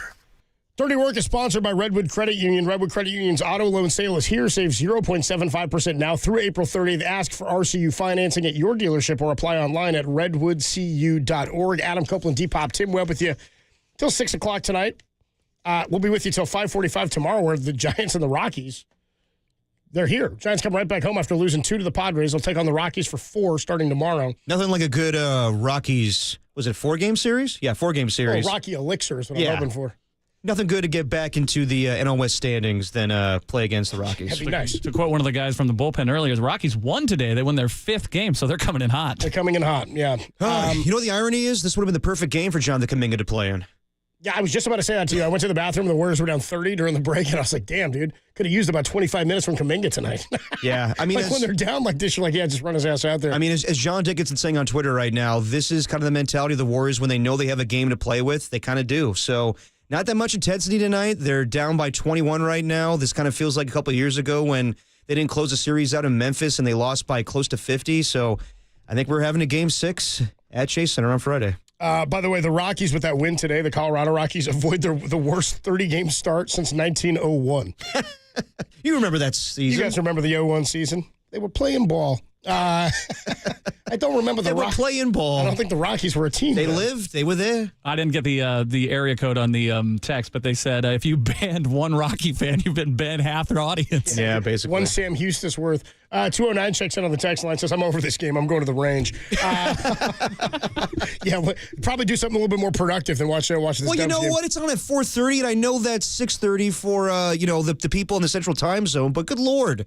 4:30 for Warriors playoff game. No wonder the Warriors don't give a crap. Well, how about the game last night? First of all, the Bucks just S the bed. Up 7? They were up 7 with what, like a minute left? 44 seconds. 44 seconds. That was an epic collapse. That's an all-time collapse. They lose in overtime, eliminated by Tyrese Halliburton and the Indiana Pacers. Bad day to be Gary Trent, man. Only to have Tyrese Halliburton's dad then walk onto the court after a Hail Mary heave from half court from the Bucks that doesn't win it. Giannis just sort of standing there while the Pacers celebrate. And you see this. His dad walks onto the court, and does he have like a Halliburton flag or something? He has a towel, and he's saying obscenities to Giannis. He's like in Giannis's face. Yeah. Just yelling stuff at him from feet away. And Giannis didn't instigate this. He's looking at Tyrese Halliburton's father and just looks at him. He's like, what are you doing? And then he gets up to him, and I don't think he's trying to fight him, but he's trying to talk to him. I think Tyrese Halliburton's father pulls him in, and they're nose to nose. And Tyrese Halliburton wants to smoke. He wants to fight Giannis. Over his dad starting a fight with Giannis. Yes, and I thought Tyrese Halliburton handled it as good as he could, being the guy's son. And he said, I do not condone anything that my father did. But how much can you grill your father? I understand it's a bad situation, but it's also completely embarrassing of what he did. Well, as you well know, Derek, sins of a father. Yeah, I know. Should not reflect that of the son. Sins of a father. And with Jeff Ulbrich, sins of the son should not reflect on the father. Well, so that's the other one. I mean, 2 father-son things go down the last couple of days, and how you can even add Shador into that if you want. You want to talk about how he and Dion misplayed his value. Yeah, but Dion's kind of culpable in that situation as well. Yeah, I think Dion is to blame in that. Got some bad advice, didn't hire an agent, and obviously the agent would have helped. The agent would have. I don't know that it would have changed where he was drafted, but he would have gone about things differently. I think he might have had a different attitude, a different air in some of those meetings. It's just that I know that some people don't want to hear this, but when you get drafted in the NFL, you just got to play the game sometimes. So it's a job interview. You have to sell yourself and to act like all nonchalant. It's not the best way to go about it. He did not want to go to the Senior Bowl. He didn't want to do a lot of things, and that reflected in how he got drafted. He played like he had leverage, and he didn't really have leverage. So the thing that happened with Jeff Ulbricht's son, and we talked about it a bit yesterday, 209 now follows back up, by the way, on the text line, says, damn it, my clubs are in my wife's car. Guess I'm watching the rest of this Dubs game. Guess you're watching the rest of this half, my man, until your wife makes it home. 61-40 right now, 3 minutes left in the quarter. Oh, 21 points. It's still, we got 8 points now from Steph Curry, and Jimmy Butler's on the board now. But they've shaved it down. Well, so real quick, the Jeff Ulbrich thing. Yeah. With his son. So his son prank phone called Shador Sanders during the draft. Well, it's him and a group of friends. He's not the one, but he's the one that got the number, he definitely. Stole the number off of his dad, Jeff Ulbricht's iPad. Yeah. Then uses it to call Shador. It also came out, by the way, that, what's his name from the Giants? Oh, Abdul Carter. Abdul Carter also was prank phone call that came out this morning. We don't know if it was all these kids, but it happened. I don't know, but he was also prank phone called. So then Jeff Ulbricht's son puts out a statement on Twitter apologizing for it. My guess is he got caught, like at home. You know what I mean? And then he puts out a statement on it. The Falcons then say they've cooperated with the league and whatnot, blah, blah, blah. The league then handed down, and they weren't going to fine Jeff Ulbrich, probably because they knew that he was going to get fined by the league. Yeah. The league handed down a $250,000 fine to the Atlanta Falcons. By the way, Ulbrich's first year there. He just showed up, and he's costing them money. Not a good look. Not a good look. And Not then even one game in. Ulbrich himself gets fined $100,000. I mean, that kid's punishment just got a little heftier, huh? So I don't think this will reflect poorly on Jeff Ulbrich as far as the coaching community. I think that he'll still remain a defensive coordinator. Anybody that's saying he should lose his job, I think is asinine. I understand it's a bad situation. Not even a player they drafted. Exactly. I will say Jeff Ulbrich had aspirations to be a head coach one day, and he was interim head coach of the New York Jets. He wasn't getting that job, but he always wanted to be a head coach. I do wonder if NFL owners now will look at this and be like, I don't know if I could trust this guy, which would be stupid. But that's how these guys think sometimes. Yeah, the idea that this is going to follow him around is so ridiculous. You know what they should do is they just ban his son for life. That's a good call. We've got reaction from Chris Mad Dog Russo to Bill Belichick's dating a 24-year-old. By the way, that's gone back and forth. Dude, this press release between CBS and Bill Belichick, contentious. Man. Dueling press releases. What the hell's going on? Pretty funny. Bill, what are you doing? Giannis checked in on his post-game altercation with Tyrese Halliburton's father, and Halliburton and Jeff Ulbrich apologized for his son's prank phone call. That's all coming up in the Dirty Work Sound Soiree when Dirty Work continues. Best show in America, only here on the Sports Leader.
Now, back to Dirty Work.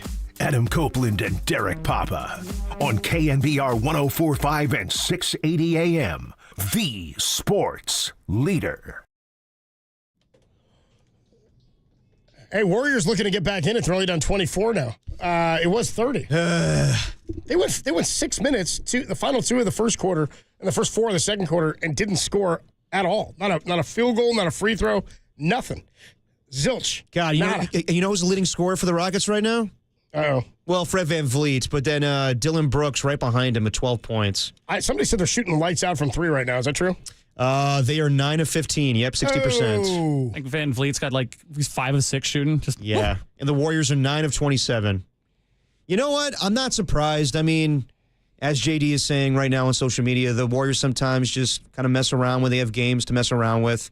And I was anticipating us going back to Harmonic on Friday. It'll be fun. You just can't. You got to take care of business now on Friday night. You got to get it done. You cannot go back to Houston for a Game 7. Well, here's the way this thing works, too. So the Warriors are on 25 points now with, Houston's going to score 70 in the first half. They already did. I'm a little ahead on. I'll take my chances that they're not doing that again this series. That said, they just got a quick fast break. There you go. Ahmed Thompson. Yeah. So they're up. You have to foul, too. Anyway, they're up big right now on the Warriors. Warriors basically have a quarter to make it a ball game. Otherwise, that's it. Otherwise, you're resting guys in the fourth. Yeah, you got to start considering. A 20-point lead's not insurmountable in the second half of an NBA game, but now they're down 26 points or 27 Yeah, but points. you're in their build. You know what? You're in their building. You got a quarter to shave it to like 12. Yeah, but you know what? At some point, Steve's got to be like, do I want to rest all my older guys so they feel refreshed for Friday night? I think you got to consider like maybe resting Steph and a lot of guys in the second half. Here. I don't think you do in the second half. I don't think at all in the second half. I think you give them the first few minutes of the second half. You see how it goes in the third quarter. If you're not in it, if you're not shaving things off, or you're not looking like things are changing halfway through the second period or the third quarter, then you start resting guys. You don't come out at halftime and go 30-point game, it's over, we're sitting them down. No, give them a chance to shave it to 15 before the end of the third. And if they do, then you got a ball game come fourth quarter. Yeah, I mean, that's what I'm saying. You have to definitely have to try in the second half. Knowing Steve, he'll try to attempt something in the second half here. But yeah, if things are not going their way and the age of all these guys, it's probably best to get reacquainted with Pat Spencer. Yeah, exactly. Just play it safe. We'll see how it goes, but it's not looking great right now. No, it's not. Let's get into the dirty work. Sound Soiree. This is Dirty Works. Sound Soiree. No, I've whipped up this nasty little soiree. The best sounds you might have missed. Soiree, what? Soiree, honey. I think that means party. On the sports leader. All right, some of the best sounds from across the sports world you might have missed. We were just talking about the Bill Belichick interview that he did with CBS Sports. So he put out a statement. Do you have it or you want me to read it? Yeah, I'll read it. I'll pull it up for you here. So he did this interview with CBS Sports over the weekend. And basically stuff started to trickle out from it because he's got this 24-year-old girlfriend, right? She's, I guess, sitting in the room while he does the interview. And I'll just read you the statement first because video has come out and clips have come out from the interview. And I guess it was a 35-minute conversation. And they only played part of it. And they showed us the part where Bill Belichick is asked, how did you guys meet? And she says, we're not talking about that. We're not going into that. And Belichick just doesn't even acknowledge it. And they just sort of move on. Eventually, at some point, I guess throughout the interview, she got up and stormed out and thought Belichick was going to go with her. And he did not. He remained. So this is from the University of North Carolina, which I thought was odd. I'm like, really, if you're doing if you're putting out a personal statement about an interview you did that had nothing to do with the university, why is it coming out via the university? Very weird. It reads like this, a quote from University of North Carolina at Chapel Hill head coach Bill Belichick. I agreed to speak with CBS Sports Sunday morning show to promote my new book, The Art of Winning, Lessons from My Life in Football. The Art of the Deal. The Art of Winning. We love Belichick. Prior to this interview, I clearly communicated with my publicist at Simon & Schuster and that any promotional interviews I participated in would agree to focus solely on the contents of my book. I'm pretty positive, by the way, she's mentioned in the book. Yeah. Jordan is mentioned in the book, his girlfriend. Unfortunately, that expectation was not honored during the interview. I was surprised when unrelated topics were introduced, and I repeatedly expressed to the reporter, Tony Daco. I don't know how to say his name. Yeah, he's got a complicated. He's got a hard last name. Anyway, and the producers that I preferred to keep the conversation centered on the book. After this occurred several times, Jordan, with whom I share both a personal and professional relationship, his creative muse, stepped in to reiterate that point to help refocus the discussion. She was not deflecting any specific question or topic, but simply doing her job to ensure the interview stayed on track. What's her job? Creative muse. Some of the clips make it appear as though we were avoiding the question of how we met, but that we have been open about the fact that Jordan and I met on a flight to Palm Beach in 2021. The final 8-minute segment does not reflect the productive 35-minute conversation that we had, which covered the wide range of topics related to my career. Instead, it presents selectively edited clips and stills from just a few minutes of the interview to suggest there was a false narrative, that Jordan was attempting to control the conversation, which is simply not true. And then CBS Except responded. that you just told us she was trying to control, that you weren't talking about certain topics, she was just doing her job. And then CBS responds. CBS News comes out with a pretty brief response to Bill Belichick's kind of wordy explanation about the interview. It's pretty brief. Which, by the way, Bill Belichick, a man who's never had to give an explanation for anything in his career and his life ever, Now he's got a 24-year-old girlfriend. He's got to explain about why people think she looks bad. I mean, sort of feels like maybe this didn't come from Bill, the Bill Belichick that we know and love for the last 30 years. Doesn't really. That's the most words Bill's ever said. That's what I'm saying. When has Bill Belichick ever ever put out a statement to clarify and qualify something within an interview? He doesn't give a damn about that. From the University of North Carolina. You think Bill Belichick gives a damn about that? Think about all the scandals he's been in, Deflategate, Spygate. Won't talk about nothing. He never gave more than just like, well, we're moving on to Cincinnati, we're moving on to football. This is like he has to give out a full, document about like, well, Jordan's this, Jordan's that. We've been clear we met here, and she was doing X, Y, and Z, and giving the explanation. You know why? Because Bill didn't write it. Exactly. That's my take. The people, he is the guy that relishes the awkward moment and goes, no, I'm just not answering questions. We're going on to the next thing. So for the idea that this has to come out. Oh, this rankled him? Yeah, you going to buy that this rankled him? UNC got involved. I would say that there's one statement that you can make here, Bill, and it's just happy wife, happy life. There you go. CBS News comes up with a follow-up statement. They said, quote, when we agreed to speak to Mr. Belichick, it was for a wide-ranging interview. There were not preconditions or limitations to this conversation. This was confirmed repeatedly with his publisher before the interview took place and after it was completed. They also went on to say that they put that video out because they felt like they had to leave some of that in since it happened numerous times throughout the interview. Well, there's only one guy who can check in on this and maybe bring a little levity to this situation, and it's Chris Mad Dog Russo, who is very taken aback by the fact that Bill Belichick, who's what is he, 74. 74? She's 24. She's 24. He's again, it's not the flex you think it is. It's just weird. No. Bill Belichick, 74. He's got a 24-year-old girlfriend. Everybody's adults. Everybody can do the thing that they got to do, they want to do. Here's my thing. I mean, yeah, they're consenting adults. The age gap is weird, but like... She was 22 when she met him. What makes it more weird is she's completely involved in his life and his profession. She's the reason why they didn't go through with Hard Knocks. They were going to do a whole thing of the offseason Hard Knocks on the University of North Carolina. People say it's her, then why they're not doing it. And she's on the... Like, if she shows up during games on the field with Bill, I'll be like, dude, what are you doing here? You never would allow this to any of your players. She's sitting, your creative muse is next to you while you're calling plays. Come on now. 916 pretty strong, says we call this date gate. Yeah, I've seen that out there today, and that's pretty accurate.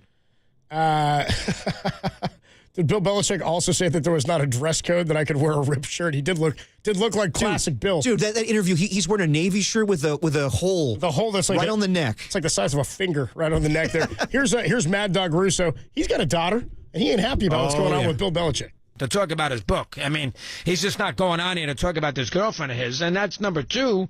And listen, I'll be careful here because I don't want to come across, but I've said this 1,000 times. I'm going to say it again. If Kira Russo came, and she's the same age, if she came home, Dad, can we go out to dinner with my new boyfriend? Yeah, all right, Kira, where do you want to go? Well, we got to have the early bird special. Well, what do you got to watch? The early bird special. No, we got to have the early bird. We got to go to dinner at 5 o'clock? Really? If it means that much to you, Kira, we'll go out to dinner, we'll have a Manhattan, and we'll go out to dinner at 5 o'clock if it means that much to you. And then she comes home, she gets out of the door, and the boyfriend is 10 years older than me.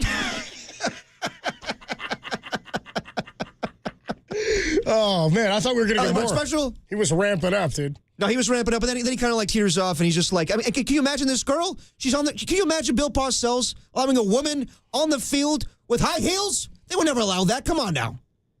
That's a rough day. Somebody checks in, says 408. Haven't you heard about the math of dating somebody younger than you? Yeah, it's half your age plus 7.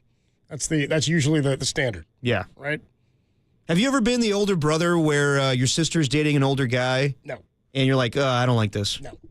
Yeah, I've never. I mean, like, am I protective of my sister? Like, yeah, to an extent. She's married now. She has a kid. Like, yeah, but I was more protective of my sister. Like, if anybody said anything bad about her, like, it wasn't even. I was never like the brother who was like, you don't talk to my sister. You know, I get respectful to my sister. Like, that's all I want. I want somebody to make her happy and make her feel respected and safe and secure. That's it. Yeah. I don't want him to be. I'd be weird if he was 74. Of course. I'd be weird about it for sure. But and I'd probably mock her for it. Yeah, but like I've been there where like, your sister she's in high school, she meets some guy in college, you're like, what's going on here? And you overstep your boundaries, you're like, I don't like this. But this is, I mean, I understand what Chris Russo's talking about here. I don't know. They're two consenting adults, they're allowed to do what they want to do, but the fact that she's involved in him professionally just makes this thing so awkward. And the statement is the most anti-Bill Belichick best part of all of this because there's nothing about that statement that goes, oh, yeah, that reminds me of Bill Belichick. It goes, that reminds me of everything that's not Bill Belichick. Exactly. It's, incredibly detailed and lengthy and, as we say on the show, a little wordy. Now, when 6 says Belichick went with a different math, divide by 3 and then subtract 5. Yep. Guys having fun. It's pretty good. I like that text. It made me laugh. Let's go to a little bit more sound here. So Giannis, he had some comments after the game yesterday about his interaction with, I guess it was the Halliburtons. Tyrese Halliburton's father. Here's what Giannis had to say. One thing I'll say is that I believe like being humble in victory. That's how I am. Now there can be a lot of people out there that are like, no, when you win the game, you gotta talk. It's a green light for you to be disrespectful towards somebody else. I disagree. I've won the championship. They haven't. Okay? And that doesn't say anything. I'm not trying to minimize their effort. Losing the game, emotions run high. Having a fan, which at the moment I thought he was a fan, but then I realized it was Tyrese's son, which I love. Tyrese, I think, is a great competitor. He was his dad, sorry. Coming in the floor and showing me his son a towel with his face. This is what we do. This is what we effing do. This the F we do. This. I feel like that's very, very disrespectful. No, I mean, I agree. I thought that it was completely ridiculous that a grown man would not only embarrass himself, but embarrass his son and try to get involved with a player, act like he was a part of the Pacers, act like he was playing on the court. And then, I watched Inside the NBA afterwards, and Shaquille O'Neal actually defended Tyrese Halliburton's father and was like, no, that comes with the territory when you're a player. Giannis needs to stop whining, all right? No. Fans are going to come and say stuff to you all the time. You just got to deal with it. Dealing with fans is one thing. Dealing with like one of your colleagues' fathers is not one. You know what I mean? Like, to be fair, if your dad did something to me, it'd be different because he's my colleague too. You know what I mean? Like if somebody's dad just rolled, if Marcus Boucher's dad wanted to roll up on the show and like get in our faces. I'm not a fan of dirty work. I'd be like, yo, does your dad have to be texting these profanities at us, Marcus? Exactly. We got to deal with this today? But also, like, do you blame Tyrese Halliburton? Like, the same thing with, like, Jeff Ulbrich, where I'm like, I don't really blame Jeff Ulbrich. Was he a little loose probably with his iPad being out? Yes, but at the end of the day, that's his son's fault. This is Tyrese Halliburton's father's fault as well. It's his fault for giving the access or leaving the access there, which is why he has to answer for it. Exactly, and I feel bad that he gets fined. Logically coming down on him. Exactly. Well, look, some people are, but like I also getting fined $100,000. That's excessive, but yeah, at the end of the day, it is the punishment for leaving that information out there. You see what his salary was? You just $800,000. He's making $800K this year. He got fined $100,000. Yeah, that kid's looking at no Christmas presents. He's looking at some sort of punishment. Yeah, but hey, it was a prank. No big deal. It was a prank. No harm, no foul. By the way, I thought the way Shedeur handled it when he was asked about it in his %1,000,000. I thought pretty good, Shedeur, because I guess Jeff Ulbricht's son Jax and Shedeur had a phone call, and Jax said, "I appreciate you taking my call and talking about it. It was foolish, and I can't believe I took away from your great moment." And blah blah blah blah. And Shedeur said when he was asked about it in the media, he said, yeah, it was dumb, it was childish, and he said, I didn't really know what was going on and all that, and I thought it was weird anyway. But he said, we all do childish stuff. So yeah, I mean, it didn't affect me. I don't really listen to the noise. It doesn't affect me. The kid's 21 years old. He's in college. You do stupid stuff when you're young. Should he be punished for it? Absolutely. But yeah, it's not the end of the world. Let's go to Jeff Ulbrich. Jeff Ulbrich just found out not only are the Falcons getting fined, he's getting fined $100K, and he had to apologize for his son's prank call. Here you go. I'd like to publicly apologize to Shedeur and Sanders' family for what occurred. Second of all, I want to publicly apologize to Mr. Blaine, Terry Fontenot, Reed Morris, and the entire Falcons organization. My actions of not protecting confidential data were inexcusable. My son's actions were absolutely inexcusable. And for that, we are both deeply sorry. The NFL has taken action, and I fully respect the punishment. We take full responsibility, my son and myself, and we will not be appealing the fine in any way. That's tough. I mean, he just got the job, and he has to answer to this. That whole press conference was about this today. It wasn't about, the players they drafted, the 2 pass rushers they had in the first round. It's all about Jeff Ulbricht's son and the fine he just had. That's embarrassing, but he handled that with class. And he went on to say, like, people were asking him, the reporters were asking him, so how'd this happen? Did you leave it out? He's like, it doesn't matter how it happened. At the end of the day, I let information out. Yeah, I'd like to know, though. Yeah.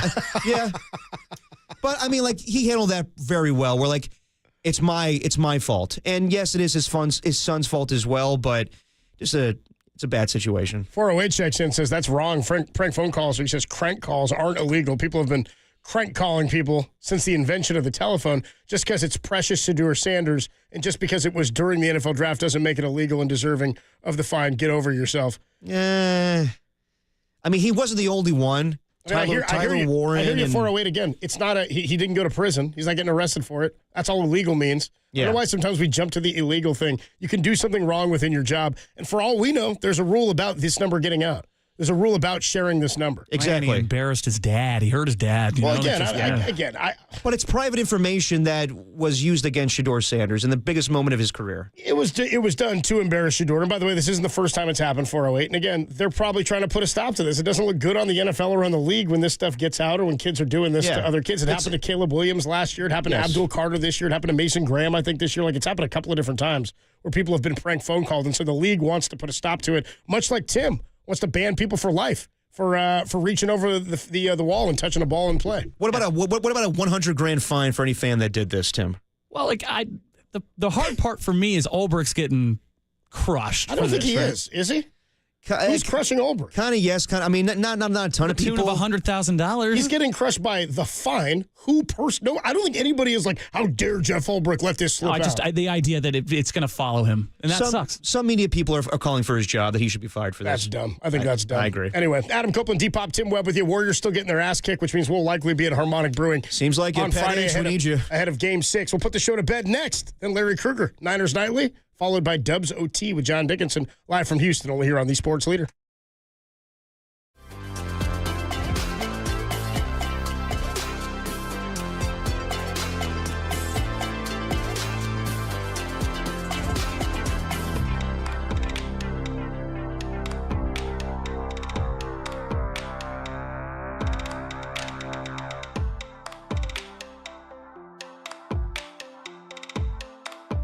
Come on, people.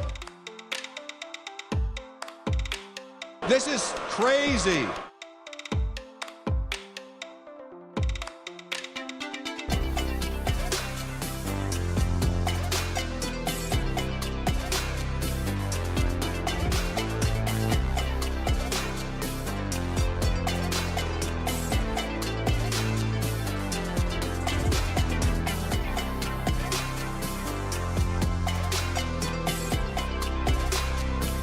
Be sure to check out Dubs OT immediately following the Warriors game right here on KNBR, the JD Boots on the Ground leader. Every day that ends in Y, brother.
time for dirty work to put the show to bed. Are you crazy? I don't need a bed. On the sports leader. Now you will go to sleep, or I will put you to sleep. Ooh, to do your dirty work. Oh, yeah. I'm a fool to expect the Warriors to close it out tonight. Yeah, Warriors losing 28 points right now. They just started the third quarter. Adam Copeland, D-Pop, Tim Webb with you. That means likely that if the Warriors do not come back and win this one, we will be at Harmonic Brewing on Friday. It's looking like it. Looking that way. Getting ready for getting ready for Warriors and the Houston Rockets in a pending Game 6 as they're now back up by more than 30. Larry Krueger coming up with Niners Nightly, and then you got Dubs OT with John Dickinson, who is live from Houston. Let's get a little note to self. Tim, what you got? Note to self. Yeah, note to self. Thanks for the filth for helping me defend my insane take. I know I might die on this hill, but I won't be dying alone. Yeah. No, Tim gave us a show today. I did not know what would come out. Like, Giants game was a riveting today. Can't talk about the Warriors, but we got ourselves some content today. Okay, note to self. Note to self. JD's going to have to owe Copes a beer on Friday because he spilled one on Monday, so now we get the payback. Gotta get that beer. How about that, SOB? Rolling by, knocking over my water and my beer, and then he goes, I got to go. Steve Kerr's going to talk. I listened to Dubs OT. He acknowledged he owes you a beer. Yeah, you bet your ass he does. It's paying up. It's a beer I didn't pay for. it was a free beer. But it was spilled. It's the principle of the thing. Note to self. Note to self. I got to get me a 74-year-old woman. You know what I mean? Just looking for one of these. Adam Copeland, D-Pop. Do you? No, I don't. That's going to do it for Dirty Work on a Wednesday afternoon. For anybody who needs to hear it, it gets easier every day. It gets a little easier. You just got to do it every day. That's the dirty work, but it does get easier. You're listening to KNBR and KNBR FM San Francisco, the sports leader, a Cumulus Media station. Larry Krueger, Niners Nightly starts right now. I'm a fool to do your dirty work. Go, yeah. I don't want to do your dirty work no more. It's time to bring the 49ers to the forefront. It's go time. This is the best team that they can put on the field this year. Welcome to Niners Nightly. You guys are going to hear it. The latest from the locker room, the latest from the podium, the latest scuttle from the players. On your proud home of 49ers football. Touchdown! KNBR, the sports leader. Your faithful fix with your host, Larry Krueger, begins. We'll take phone calls. We'll talk Niners for a full hour. Fired up. Really excited. Now. And away we go. It's Niners Nightly. Hope everybody's having a great day. Happy April the 30th. Happy for everybody except for the Warriors, who are up 3-1, but are getting their doors blown off. Down, 17? Down 27. What am I saying? Almost potentially down 30. So we'll see. They are exactly down 29 now. So Warriors getting trounced in Houston. Looks like Houston's going to make it a 3-2 series. But we're going to talk some Niner ball. We got a great hour for you, as we always do. But we should tell you that Niners Nightly tonight is sponsored by Redwood Credit Union. Redwood Credit Union's auto loan sale is here. That's right. Save 0.75% now. That's right. Through April the 30th. Ask for RCU financing at your dealership, or apply online at redwoodcu.org. And we'll tell you more a couple times before the end of the hour. We'll give them a couple more mentions before we get out of here. We do have a great hour. Cole Kubelik's going to be with us from the SEC Network, and he's really knowledgeable when it comes to the players and has a bunch of independent views. So really eager to talk to Cole Kubelik. He's coming up in our next segment. If you want to jump in, 808 KNBR, the phone number.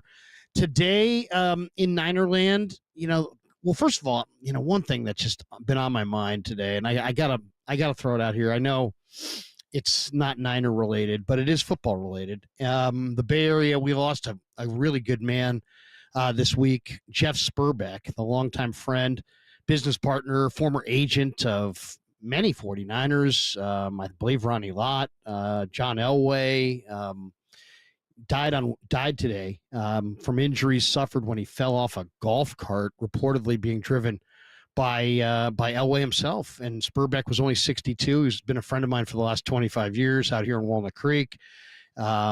just a great guy, and just a tragedy. What a tragedy. So I just feel so much for his wife and for his kids. Jeff was a great guy. He was the co-founder of Sullivan and Spurbeck, along with Mike Sullivan, which was a NFL sports marketing firm that represented a lot of NFL players. It was acquired by Octagon in 2001. He directed Octagon's football division from 01 through 09. And then he started the Novo Agency, a sports management firm where he served as the CEO and represented dozens of current and retired NFL players, NFL coaches. The agency merged with another agency in 2018. But just tragedy, just a really, really good guy, and gone way too soon. And sounds like just an accident, very, very sad, very, very sad. So, man, that one hit me hard today. I just saw that about an hour ago. Elway, I guess, was driving the golf cart. Spurbeck fell off, hit his head on the asphalt. He was in the passenger seat, and he's been on life support following the fall. And they're investigating the incident, though they're reporting that there's no indication that Elway was driving negligently in any way. But just very, very sad, very sad. And if anybody out there knew Jeff Spurbeck, really, really good man. And a guy that I've known almost all my adult life. So just a tremendous loss for sure. And I feel for him and his family. So, and of course, it's always difficult when you mention something like this to transition back to what we do here, which is sports and sports talk. We'll make that effort here because it is Niners Nightly, and we are going to talk some football. I am excited. Here we are the day after, a couple days after the draft, and just reading all the different accounts of the different people around football that, they like this guy, they don't like that guy, and seeing what people thought of the 49ers draft class is really pretty interesting. There's a lot of people that really, really like Mikael Williams and think he's going to be awesome. And then there's people that are skeptical and don't think he's going to be awesome. I'll say that. It's a mixed review on Mikael Williams. A lot of enthusiasm for Alfred Collins as a big, monster run defender right there in the middle of the defense. A lot of hope and a lot of positive comments from Nick Martin, though a lot of the the people who evaluate the draft said, you reached on Nick Martin. And whether you reached or not, I think the guy's a hell of a player. We're going to find out. We'll find out in time. Upton Stout looks like a very exciting nickel player who might be able to play that nickel corner spot and maybe move Demo Lenore to the boundary. That's going to be an interesting thing to watch. But to me, if you said, who's your favorite players in this draft? CJ West from Indiana. I'm so convinced that guy's going to be such a really a great a DJ Jones type player. A lot of times they'll bill somebody as a certain, or they'll comp a guy to another player and it's a weak comp. I think that's an incredible comp. I think in a lot of ways he's DJ Jones. Really strong, but really fast and really strong hands. And a guy that's just a two-gapper, and he's just a wrecker inside. So can't wait. I would say C.J. West is probably my favorite pick that the Niners made. A close second would be Connor Colby, the guard from Iowa. I think Colby's going to have a lot of success in the NFL. I mean, he's very experienced, really well coached. I'm really excited to see what he's got. And then even some of the undrafted guys. I mean, Isaiah Nayer from Nebraska is a very unique wide receiver. We're talking about 6'4", 220, 4.4 flat speed, 35-inch arms, and a 40-inch vertical. Are you kidding me? I mean, that's the biggest catch radius potentially in the history of football. So I got to see this kid. And he was a big deal at Wyoming. He was a big deal at Texas. He transferred to Nebraska, and he had a really good finish to his career. So we're going to talk to Cole Kubelik about all these guys and get his thoughts. But the other point that I wanted to get into in this opening segment is I think the 49ers, I think you got to give the Niners a little credit here. I know there's people that are banging on them. CBS gave them a D-, I believe, on their draft grade. And draft grades are, Timmy was saying it the other day, is like they're futile. I mean, I don't do it anymore just because it's like I never wanted to do it. It's like, why? I mean, it's like we're going to see these players play. and then we're going to find out for real. This whole, we gave him an A-, it's like, how many people really know? I mean, I feel like you guys know I'm grinding tape. I'm watching this more than anybody. I don't feel like I could grade it. And if I can't grade it, I bet you most of these writers for, blah, blah, blah website probably didn't spend that much time watching it. And they're probably, so what's your grade really based on at the end of the day? So these grades are a little bit of an exercise in futility. But one of the things I really liked from this draft is the number of bodies that the Niners got in the draft. You count, Mikael Williams, Collins, Martin, Stout, West. Those are 5 right out of the chute, all on your defensive side. Then you go Watkins, Jordan James, Marquise Siegel, Curtis Rourke, Connor Colby, Junior Bergen. So you got 11 draft picks. You got 4 or 5 really interesting undrafted guys that we'll discuss here with Cole Kubelik in the next segment. But I liked what they did as far as volume. If you talk to most NFL personnel people, they would tell you that this year's draft, the 25 draft, and the next year's draft, the 26 draft, are considered to be deeper drafts than the drafts that have come before. Why? Part of it's NIL. Guys are sticking around. If somebody's going to cut you a check to play college ball, most likely if you're smart, you're going to take that money and stay in college and develop your game and have your tuition, which is very costly, paid for by another entity that's not yourself or your parents. So that's, I think, part of it. And then, definitely, the pandemic had a big hand in it. That changed things for a lot of people. That gave people more eligibility, coinciding with the NIL money. And it's like, wait, I got more eligibility. Oh, wait, somebody over here wants to pay me. How about this? Riley Leonard made $700,000 more last year than Brock Purdy. That's what we're doing in college football these days. Riley Leonard, who I really like, but he made $1.6 million to be Notre Dame's quarterback while Brock was making $900,000. So that's why these guys are sticking around. So that's why this year's draft was a little deeper at defensive tackle, at running back, at tight end, a couple spots. And there were really, most NFL personnel evaluators thought, you know what, you can get starters into the 6th, 7th round this year, where most of the time that's, by the time you get to the late 5th round, it's just kind of slim pickings. Well, what the Niners did is they got themselves a big draft class. And then because of the way they went about their free agent attack in March, they also got comp picks. So it's big news. I mean, if you break it down, the Niners they want to build through the draft. They made 11 picks this year, and now looking ahead to next year with the projected compensatory selections they were given, they have their own first, their own second, their own third, their own fourth. They also have 2 compensatory picks in the 4th round, one from losing Mooney Ward, one for losing Aaron Banks.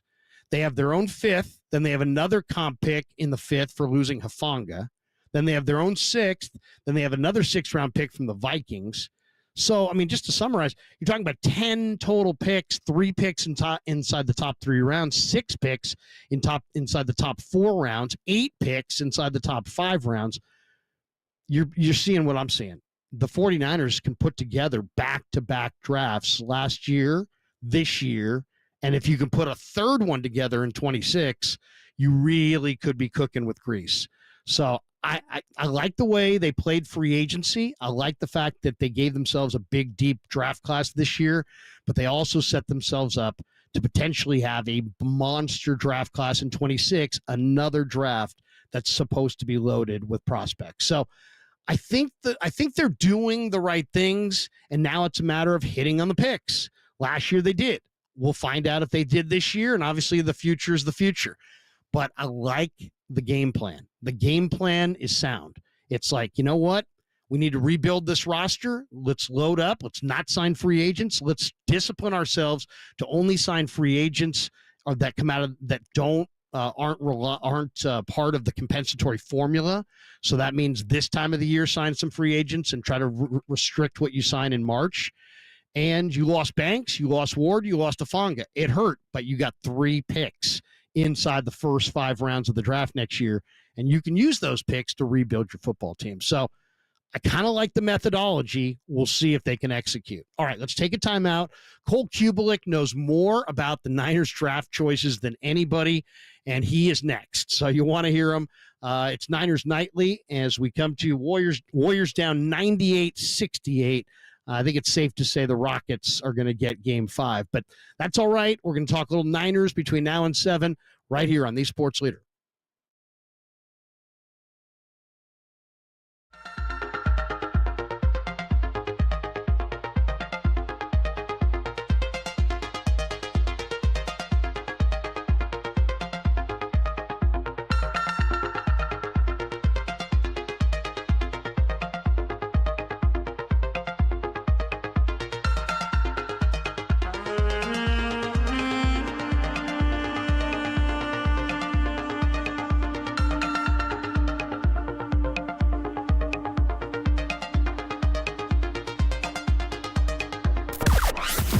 From the O'Donnell Financial Group Sports Desk. Learn more at ODFIGroup.com. O'Donnell Financial Group, because planning is a process, not a product.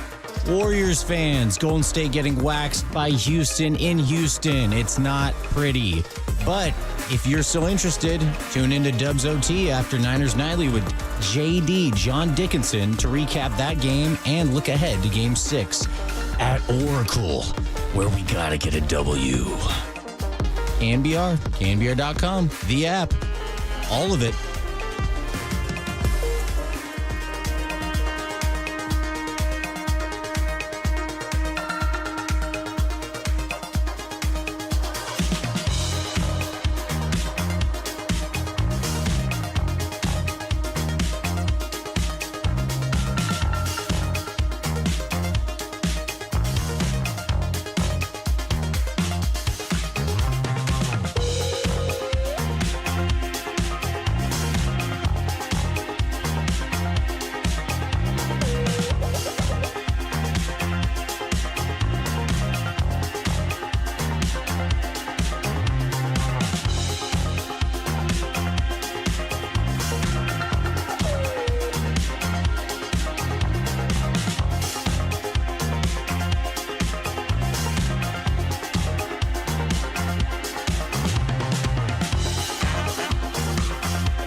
to Niners Nightly with your host, Larry Krueger, on KNBR, the sports leader. Well, it's always a pleasure to talk college football with Cole Kubelik, who does an amazing job covering college football and has for a long time. The former Auburn Tiger is a chief reporter for the SEC Network's football coverage. He played with the Tigers in the late 90s and early 2000s, and he's with us to chop it up and talk a little 49er draft. Cole, thanks for the time. Absolutely. Appreciate you guys having me. Well, let's get right into it. I mean, the 49ers, this was a crucial draft for the 49ers, and they went with Mykel Williams out of the chute from Georgia. And, you know, it's funny. The reports or the grades on the Niner draft are all over the place. PFF panned it. Chris Sims said he loved it. Mykel Williams is an interesting guy. He's great against the run, but he's 118th in the country this year in pass rush win rate in true pass sets for edge rushers in this class.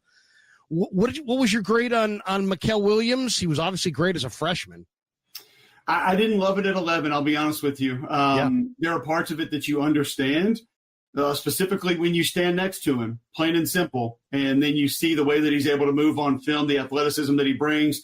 He is just a mammoth of a human being, kind of in that Chris Canty, Calais Campbell mold of just should not be able to do those things at that size. I wonder exactly where his home is. I don't think he's loose enough to be sort of a 4-down defensive end. Could he give you reps there occasionally? Yes. I don't think he's too much different physically than a guy the 49ers drafted out of the SEC a couple of years ago in Javon Kinlaw. As far as just frame, size, and then overall ability, I think he's a little bit more athletic.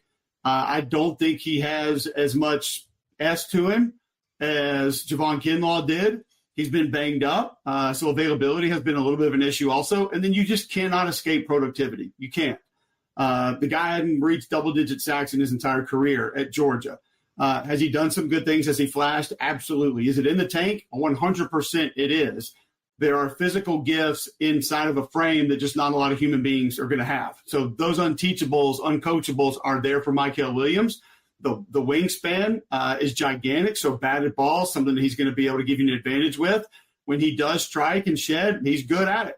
It just shows up at very different times on film. So that would be my biggest concern.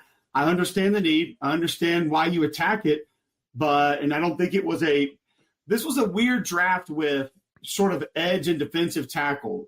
Receiver were the only position drafted more than defensive tackles in this draft. But I saw a lot of guys listed as edge that I kind of looked at and said, like Shamar Stewart out of Texas A&M. Like, I don't see him as an edge. I see him spending more time inside than I do outside, but he offers that versatility. I think it was a heavier edge class, which means to me they'll probably spend more time on third downs inside and maybe moving around a little bit. And some of your 3-down stuff is where I think maybe Mykel could be a little bit more valuable as an outside guy that still has bulk and then can give you maybe a little bit more wiggle inside in your third and long situations where he's still able to hold up. So I don't know exactly where he fits into San Francisco's scheme, but they have liked the length on the defensive line for a while, and that part of this will not be any different. You know, a lot of people making the comp to Michael Bennett, the former Seattle, multi-gap dominator, if you want to call him that, back in 2013, 14, 15. I know the Niners would like to line up Mykel Williams all over the place. They like to play a lot of games up front with Chris Kasarik, so maybe they're seeing some multi-positional value there. You mentioned Shamar Stewart. I think Williams and Stewart are both classic examples of guys that went in the first round based on traits. Who do you think has the better traits? Who do you think has the better career coming up? Well, here's the difference is, and a lot of times you can't just go by box scores. Not accusing you of that, saying that you are. When I watch Shamar Stewart, he impacts games. You put the Missouri game on, and you'll see him forcing runs to bounce back or forcing runs to spill outside. You'll see pockets dented where the quarterback has to move and get off platform to be able to complete a pass. He forces quarterbacks to move in the pocket when there's a little bit of pressure there, even from off the edge. And then, too, a lot of times in those games that you mentioned that San Francisco runs a lot of, he could be the penetrator where he'll disrupt things to the point that loop man is able to get home. So I see him impact games a lot, not with maybe a tackle for loss, not with a sack, or not even just a tackle, but forcing things to happen offensively more than I did Mykel Williams. Now, the frame with Williams a little bit different, a little bit more length, bigger wingspan, but Shamar Stewart's a guy that just I think adds a little bit more quickness, a little more burst, short area specifically, and saw him impact games on a little more regular basis. I'm trying to buy into the Mykel Williams pick because it's now their pick. But, I had some concerns as well as far about, as the lack of production. And I do think he'll be a good edge setter, but I think everything else is going to have to be coached up, and we'll have to see. It's kind of a wait and see. What'd you think of Alfred Collins, the big defensive tackle from Texas? If you look at this guy on the hoof, you just watch him and you say 6'6", 330. He doesn't look, to me, he looks like he could be 285, 290. Yeah. That's how kind of proportional he is at 6'6", 330. What'd you think of Collins when you saw him this year? He had a great year. He really did. And he was somebody that, as the season went on for that Texas defense, keep in mind, the big question for the Texas defense was Murphy and Sweat were gone, and they couldn't replace those guys. And that was going to be tumultuous in the middle of the defense. They weren't going to be able to survive. It wasn't going to be close. And all of a sudden, he and Vernon Broughton almost every week just kept showing up and showing up and showing up. And Alfred Collins, a guy that kind of similar to those two, not as big. I mean, those guys are, you're talking 340, 360, but can hold the point of attack, can anchor when you need him to, but just loose enough to be able to move around and do some things to be problematic. So I think he is sort of today's NFL defensive tackle. Now, you're still going to get teams that just want that giant, girthy anchor, tone setter, can get in there. Nobody's going to move him, the immovable object, kind of like a Kenneth Grant that the Dolphins took, even though he has a little bit more wiggle than some of the guys maybe did in my era. But I think Alfred Collins gives you the best of both worlds. Now, I'm not going to say Booger McFarland Warren Sapp quickness, but he can get inside of a gap and penetrate at times if he needs to. But there were numerous times on film where he had his man in the backfield. And similar to what we talked about with Shamar Stewart, forcing things to happen. May not have gone down as a tackle for loss or a sack, but he made things change offensively for the ball carrier, whether that was a quarterback, running back, whoever that was. And that's where his value really came, is that he would dent the offensive line on a regular basis. And I thought the cool thing about him is I thought he got better and better as the season went on. Both those two did really inside for that Texas defense, which was a great defense really across the board. I think they have the best inside linebacker in the league coming back. They're going to have two great edge defenders that are back next year. One was a true freshman in Colin Simmons last year. But those two guys inside, they kind of set the tone, and Collins just got better and better and better. I love seeing that from a college football player that just sort of figures out the technique, figures out the fundamentals as the season goes on. Shows me that they're continuing to work on their craft. They're not going through the motions and not just relying on their physical gifts from God to go out there and try to make things happen on a football field. Texas only allowed 2.9 a carry in the two seasons that when Collins was actually on the field. So he is a big war daddy in the middle. I know you watch a lot of SEC, but a couple of these guys that weren't in the SEC on day two, I don't know if you have thoughts, but Nick Martin, the linebacker from Oak State, or Upton Stout, the corner from Western Kentucky. I really like Martin. I mean, 4.5 speed, 26 reps at 225, and I kind of think he's the kind of a poster boy for the 2025 linebacker, which is no longer 250, 260 Matt Millen neck roll. They're now 220, 225 converted safety, look like a safety, but move like move the way a safety used to move and the way the linebackers move today in the NFL, 4.5 speed. Yeah, and I do believe that San Francisco has had some success recently with a little bit shorter linebackers. You go back, and he's not going to give you the Patrick Willis length where his wingspan looks like it's 7.5 feet, and he's just able to run, and he looks like he could play defensive end. But active is the first thing that I think of when I watch Nick Martin. Obviously they had Arkansas early in the year, so I watched them there and then had a chance to see him as the year went on a little bit more. Didn't dial into him every week, but definitely stuck out when you watch him on film. Like you mentioned, today's linebacker sideline to sideline is not going to be an issue, not going to be a liability in coverage. A little bit shorter in stature, and I think that's probably the only real issue. And Where that comes into play is getting off blocks. You still have to use your arms to extend and strike and get off blocks, and sometimes being able to remove balls from those passing lanes, not as effective as a longer linebacker, but somebody that I think can get in there and do some different things and do things well. He'll probably contribute on all the different teams, special teams, punt cover, kick cover, things like that. So he'll add value to the roster spot. When you can run like that and you have spent legitimate time in coverage, that's going to be a benefit when you're playing linebacker, specifically with the quick game and where it's going in the NFL. I don't know if you've seen Stout. I mean, Stout's kind of interesting. Small nickel corner who can probably, it's funny that heard a coach this week talk about him, said, man, this guy's a stud. Practices hard, plays with a ton of confidence, turned down a lot of money in the portal from Michigan to stay at Western Kentucky.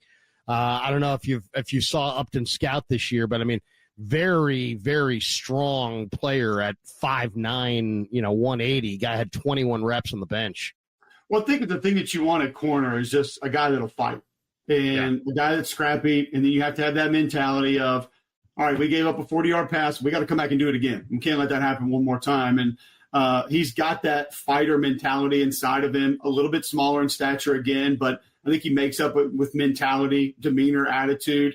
A solid corner. I think it was a good pick there, specifically to get him late in the third with a couple of corners that came off early. You wondered who was still going to be available. So I thought it was a good value pick for San Francisco there.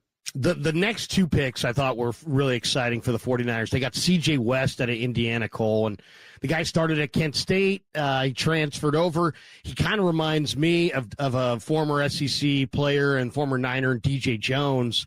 Just very, very strong, but underrated quickness. West has 52 stops at or behind the line of scrimmage since 2021, most among all FBS defensive tackles. The hand strength is really what stood out to me. What did you think of C.J. West when you saw him at Indiana this year? I've only seen a little bit of him. I took a peek at him just in my draft coverage prep. When he gets those hands on you, he's nasty. The problem is getting him on you because the arm length is not going to be ferocious. It's not going to be something that's overly problematic for most NFL offensive linemen.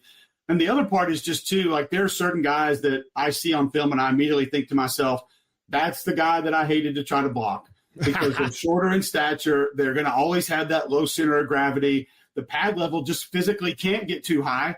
They're not like a Deion Walker out of Kentucky where when they stand straight up, you're looking at their neck. So he can't get high to where the point that I automatically get leverage on him.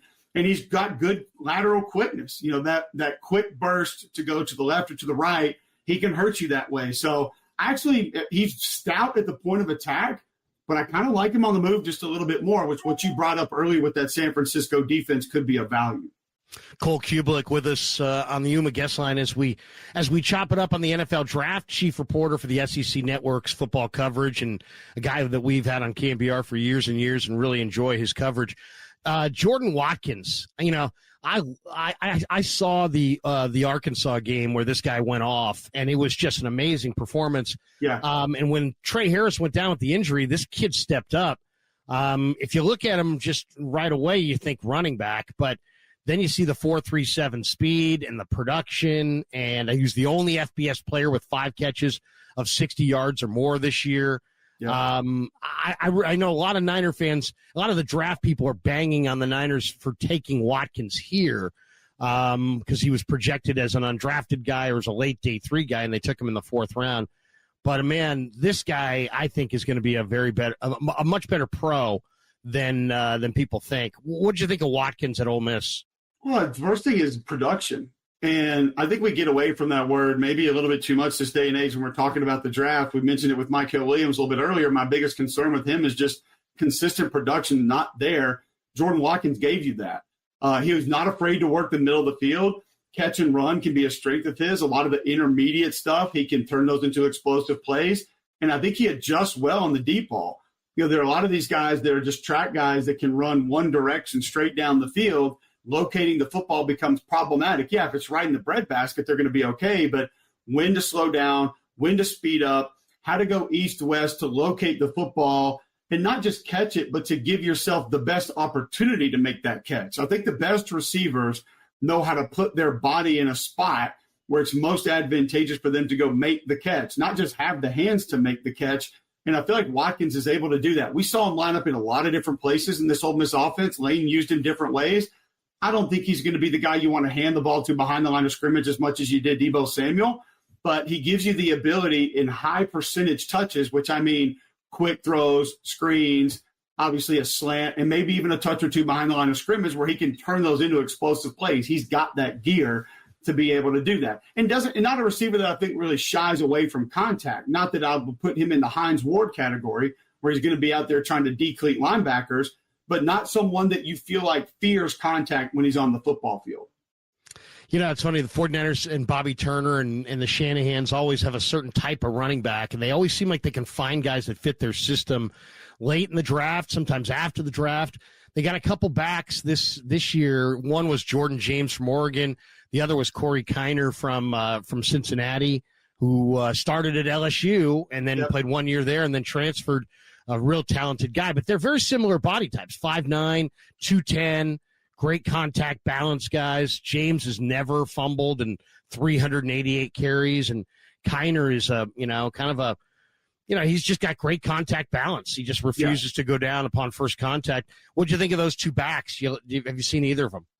Kiner a little bit more bowling ball-ish than James. Yeah, similar build, but I feel like James carries it a little bit better. He's super shifty, and he has great patience, great anticipation. There's so many backs that just take the football and run 100 miles an hour. I actually think early in his LSU career is one of the problems with Corey Kiner is just the understanding of we don't need to hit our head on the goalpost on every run. 2nd and 4 is a win. 2nd and 2 is a win. It doesn't necessarily have to be a touchdown. There were similar issues that I've talked to Steve Sarkisian with Najee Harris about early at Alabama. Like he wanted to score a touchdown on every touch. That's just not real. It's not happens. You have to help our offense and help our football team situationally be in the best spots possible. I think James rides his blocks extremely well. I think he presses the line of scrimmage. I studied a lot of the Oregon offensive line the last few years. I don't intentionally go and watch a ton of running backs, but I've seen a lot of Jordan James because I've been watching those two tackles that came out this year and offensive linemen that they've had out the last couple of years. More shifty than you would imagine at over 205 pounds. And more durable, too. I mean, he takes a lot of contact in that scheme, in that system. He does a lot of work in between the tackles, even though it looks like a lot of it's outside of the tackle. So doesn't shy away from contact. Like you said, not a liability putting the ball on the ground. With Corey Kiner, I do think he's a little more north-south. He's got a great spin move. One of the things that I always stuck out when he was at LSU is he'll make you look bad with that spin move that he's got. And then bouncing off contact. I think the yards after contact for him are something that's going to be a major plus. He showed a couple of flashes at LSU early in his career when I thought, all right, I need to write this guy's name down, Corey Kiner. We're going to remember him. And then he goes to Cincinnati, and back to that word that we already brought up, production. He found ways to gain yards. So I think he's a quality back, and to get him in free agency is a really nice get, in my opinion. Man, it was a really nice get for us to get you because you know these guys like the back of your hand. Did you see Kent State? I want to add this, too, on Kiner and James. Yeah. Well, just to be perfectly honest with you, if this was not the deepest running back class that I believe we've ever seen, I don't think Jordan James is there in the 5th, and I think Kiner's drafted, like plain and simple. Yeah. This was a running back draft that people expected more than 30 backs to potentially be drafted. It's the deepest I've ever seen. I mean, you get into the rankings, and you're looking at 28, 29, 30, and they're 1,000-yard rushers, multiple seasons, like Jarquez Hunter, Ollie Gordon, guys that have just produced over time in college football and probably going to be good pros. And you get past 25 and look at those rankings, no matter who it was, you're thinking, that guy can play. That guy can play ball. He's going to make it in the NFL. Even if he's not a feature back, he'll be on a team for a long time. So I think even more value there when you look at some of these backs were pushed way later in this draft than they needed to be because the position was so deep. No, it's a great point. Some of my favorite backs went really late. I mean, Taj Brooks from Texas Tech. No way he should be there in the 7th round. Literally no way. Kyle Monangi from Rutgers. He's a solid great player. Contact balance. He went in the 7th round. The Eagles got Montrell Johnson as an undrafted player. Just an absolute grinder. Like when you watch Montrell Johnson play, and the Eagles run a lot of that zone scheme now. They're going to run the stretch play, and they're going to run inside zone. Montrell, great patience. He's a little bit of an upright runner, but it's not like that hasn't been successful in the NFL before. I mean, Eddie George is a borderline Hall of Famer running upright. Like Montrell runs in a similar way, but just wants physicality, like literally seeks out contact.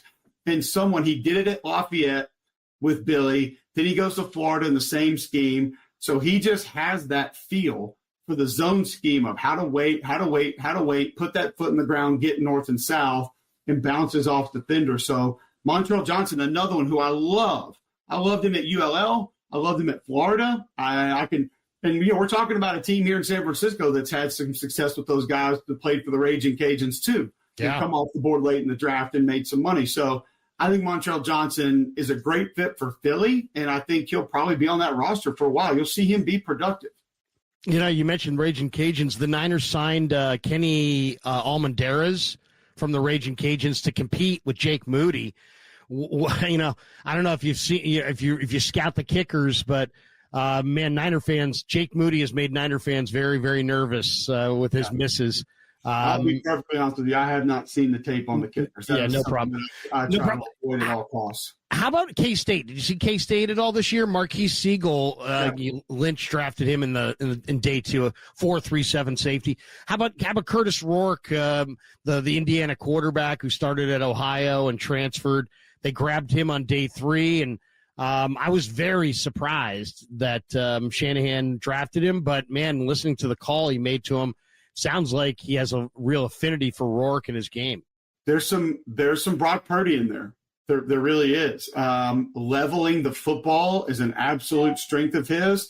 Also think about a lot of the RPO play action game that Indiana ran, similar to what you're going to see there in San Francisco. Come off that fake, anticipation, timing, but understanding where the ball's supposed to go, and then placing that ball where the receiver is supposed to be. There are a lot of the traits that are going to be needed with what Curtis Rourke has been successful with that are going to be asked for in that offense. I thought he'd be drafted earlier than this. I think he can be a great pro. I think he throws a good ball, and kind of similar to Brock Purdy, his strength is not just can you throw it through a brick wall. He throws a beautiful ball. He understands ball placement. Timing, anticipation, I think, is the strength of his. Very strong in the pocket, deliberate, upright in the pocket when delivering the football. Never looks timid or confused. Like, he just has a full – I always talk about game manager. We use that a lot, and I hate that phrase. I talk more about operating the offense, and can you be a great operator of your offense?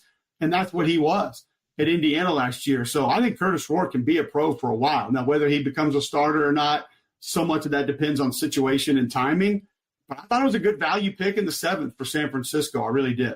2 last ones before we let you go. Connor Colby and Junior Bergen were their late picks.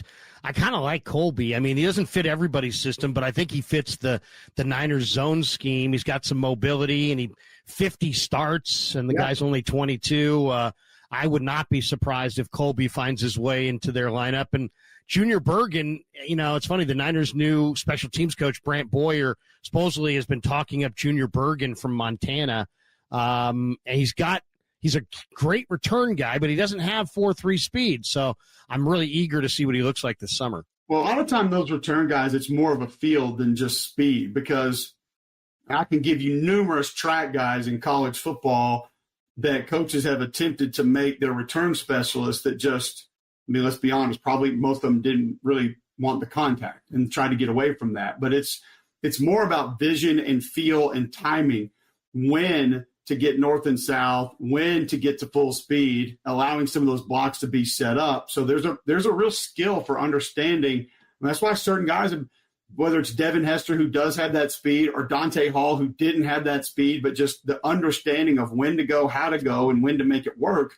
As far as Connor Colby goes, I like this pick.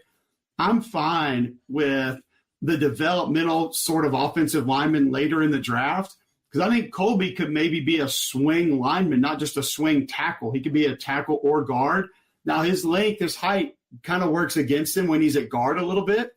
But as you stated, the run schemes are almost identical with what he's been doing at Iowa and what he's going to be asked to do in San Francisco. So he'll be a great fit. And the other part is, like, there's a physical portion of that San Francisco football team. There's an edge to them. You just know it. That's what they're going to be on both sides of the ball. They're going to come at you a different way. And you don't play offensive line at Iowa and not have that. You just don't.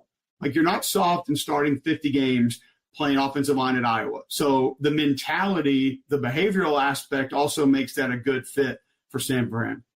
One last one on your way out the door, man. I appreciate your time.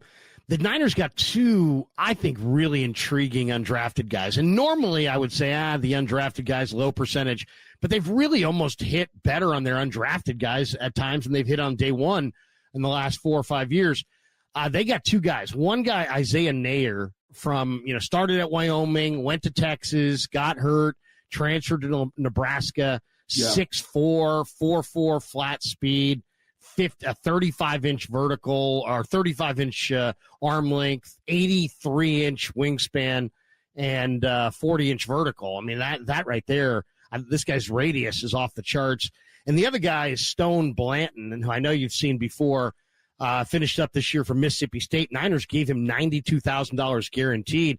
I looked at his game log, Cole. This guy made 14 tackles in games, 18 tackles in games. Yep. And I heard an interview that he did. He's kind of a, good old country boy. He's like, shucks, and all this. What do you think of Nayer, if you've heard of him? Or I know you've seen Blanton. Is he NFL? Well, Stone Blanton's an athlete. I mean, he played baseball at South Carolina. Yeah. And, that he was playing there when they were on the brink of just winning a couple national championships. Comes to Mississippi State, and like you said, just active, sees the football, kind of very similar to Jared Johnson that did it right before him, playing before him at Mississippi State. So it's just going to be flat speed and athleticism. Can he keep up with the other guys that are going to be on the field? But bringing him in as an undrafted free agent and maybe seeing what he can do on special teams and what he can offer you from a depth perspective could be some value on a roster spot there. Practice squad for sure. I think maybe you get a year or two out of him there and see what he can turn into. I loved watching him play. Hard-nosed, physical kid, fun kid to talk to, and obviously can help you. Isaiah Nayer is a really interesting one. You think about the guys that have come through Texas the last 3-4 years, okay? So the guys that were drafted this year, I mean, you could go by position, Matthew Golden, Isaiah Bond. We've seen a couple of tight ends that were drafted. Carolina drafted like 5 Texas guys last year at running back, tight end, receiver. They've seen freak show athletes come through there at the skill position. The stories that the coaches told me about this young man and what he was physically capable of doing, jumping over guys, running by guys, just physically overwhelming defensive backs on a regular basis. We've seen a small bit of what he's capable of doing. It's just going to be availability. If he's healthy, I think he could find his way on the field. I think he can be a contributor, but he's going to have to consistently be healthy to go learn the scheme, learn the system, be around his teammates, and be involved to be able to utilize some of that skill. And then too, you wonder if these repetitive injuries over time are just going to diminish what he's actually capable of. But what I have been told and the little bit that I have seen, because I can remember going back and watching his Wyoming film when he was coming to Texas thinking, how did this guy slip through the cracks? Because physically, you look at his height and weight, and then the way he moves, he can't be that big or that tall. Just the way that he changes direction, the way he attacks the football. So I'll just say this. It's in there. It's definitely in there. It's just going to be a matter of, is he healthy, and is he healthy long enough for the Niners to be able to get it out of him and then put it to use? Man, it's been great to wrap with you. We'll let you go. Really eager to see what this season looks like for the Niners. I'll tell you what I'm really kind of eager to see. I'm eager to see if Kyle Shanahan can have any impact on Mac Jones, because Mac Jones coming out of Alabama was playing on time with accuracy. He looked good. He was good as a rookie. Then New England was eroding. They started bringing in defensive coaches. He goes to Jacksonville. Something tells me he might play better football here if he ever gets on the field than he has played prior to being here. I'm a Mac Jones fan. I'll tell you straight up. Great kid, somebody who understands how to put the work in. To hear the stories of him, making his girlfriend and fiance, study the game with them and quiz him on different things. So, I mean, listen, there's a lot of guys I'm excited about. Trent Williams is one of my favorite players in the league, of course. I love Ricky Pearsall. Covered him when he was at Florida. I think he's a do-it-all wide receiver. I haven't seen a more deliberate route runner come through the SEC in a while, because he doesn't have the athletic ability that some others did, but he just found ways to get open and make crazy catches. And I think we talked about Jawan Jennings a couple of years ago, a guy that just Jeremy Pruitt raved about, was like that guy in the locker room always, like the one guy that held people accountable, did things the right way, biggest competitor he had ever had. So it's and I love the scheme too. I mean, I love how they run the football. I love the consistency in which the Niners run the ball, the mentality of wanting to run it. You have the most enjoyable tight end in all of football to watch. So there's a lot to like there in San Francisco right now. Cole, man, thanks for your time. We really appreciate you jumping on, and hopefully we'll do it again as the season gets closer. I look forward to it. Thanks again for having me. Cole Kubelik, we got more straight ahead. Stick with us.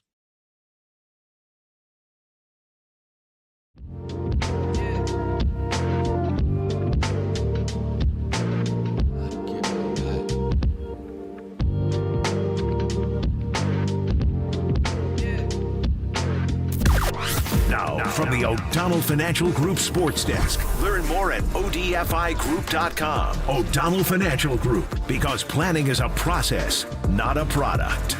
Giants fans, you got swept into 2 games by the San Diego Padres. It's okay. The Rockies are coming to town for a 4-game set. At AT&T Park, we love to see them anywhere. We love the Rockies on the schedule. Keep it right here for game time tomorrow. Should be 5:45 pregame on KNBR.com, KNBR app, and straight up KNBR.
faithful.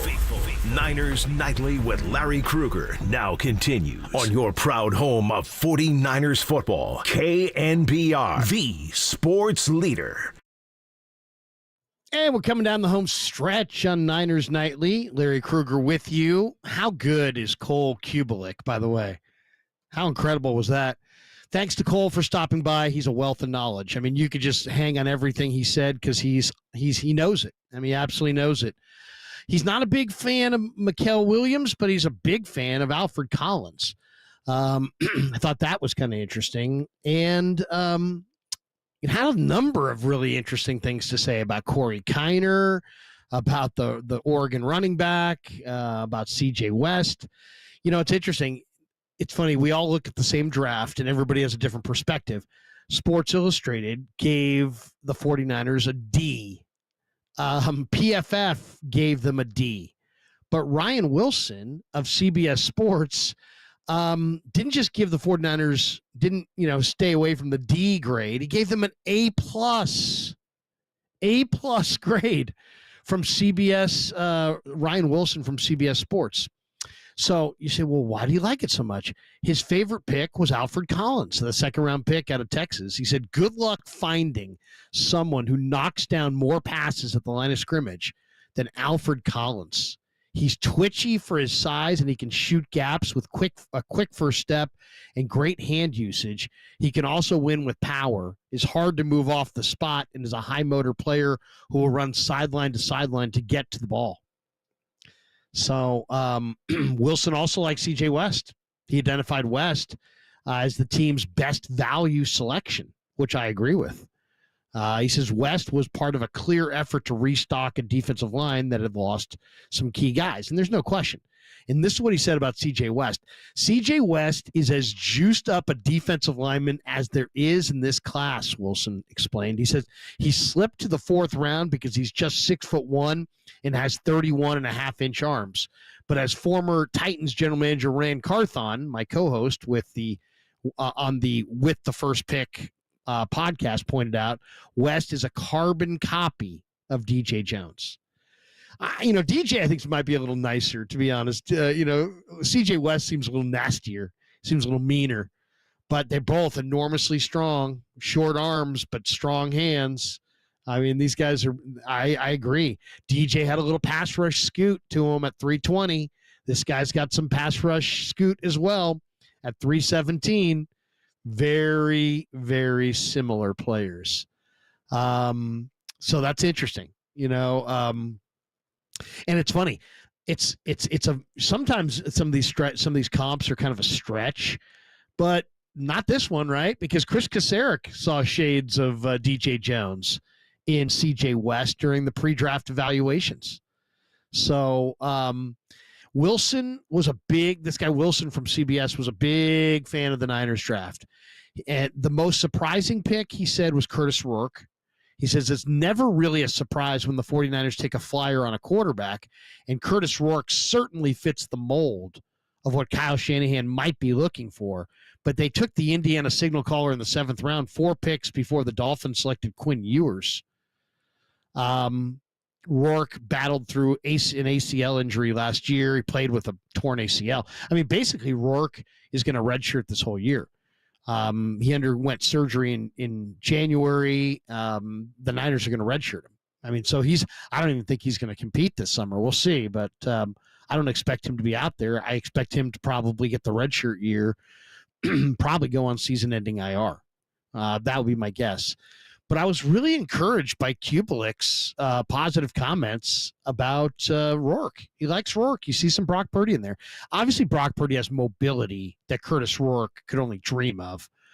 But as far as, knowing how to process, knowing how to layer the ball, enough arm strength, playing on time, tremendous accuracy. I mean, let's be honest. I mean, what is the quarterback all about?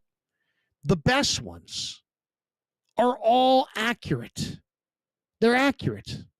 What's Aaron Rodgers? Accurate. What was Tom Brady? Accurate. What was Joe Montana? Accurate. What was Steve Young? Accurate. You got to have some accuracy. If you're not accurate, you're not good. Period. You have to be accurate. And Steve said it once to us because we asked him a few times, is it coachable? And he's like, well, you can work on it and you can, rep it and you can do some things. But, he pretty much pushed back and was like, no, it's not, it's not workable. It's like, you can improve it slightly, but you're not going to take an inaccurate guy and make him accurate. And you're not going to take a guy who is accurate and suddenly he's struggling with his accuracy. So Brock Purdy's pretty accurate. He really is. And it sounds like Curtis Rourke is as well. Lynch said we took him with the understanding that he's not going to likely be cleared until training camp, but we just felt like there was a lot of talent, a lot of ability. The guy plays the game the right way, and you can't have enough good quarterbacks. I agree. I love the idea of taking a quarterback every year. So now you got a quarterback room that has Brock Purdy, Mac Jones, and you heard Cole Kubelik. Cole Kubelik. He definitely has thoughts that Mac Jones, he likes Mac Jones. He thinks Mac Jones is a good fit.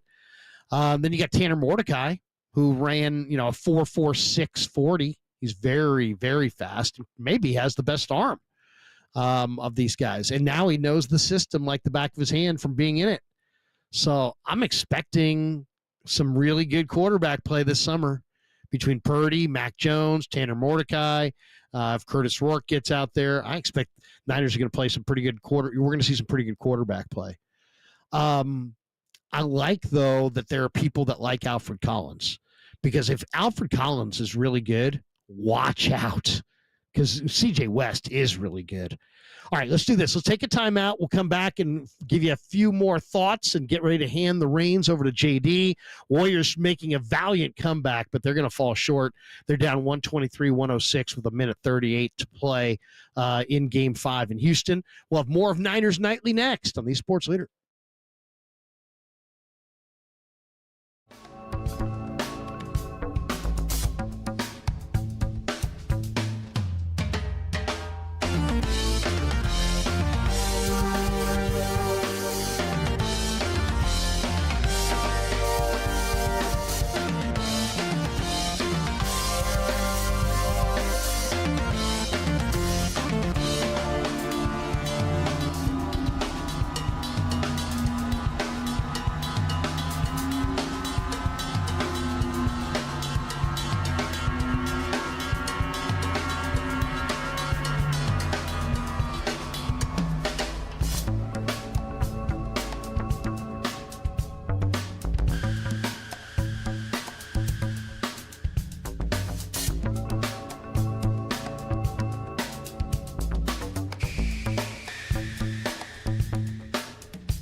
is where you get your faithful fix. Niners Nightly with Larry Krueger keeps rolling on KNBR, the sports leader.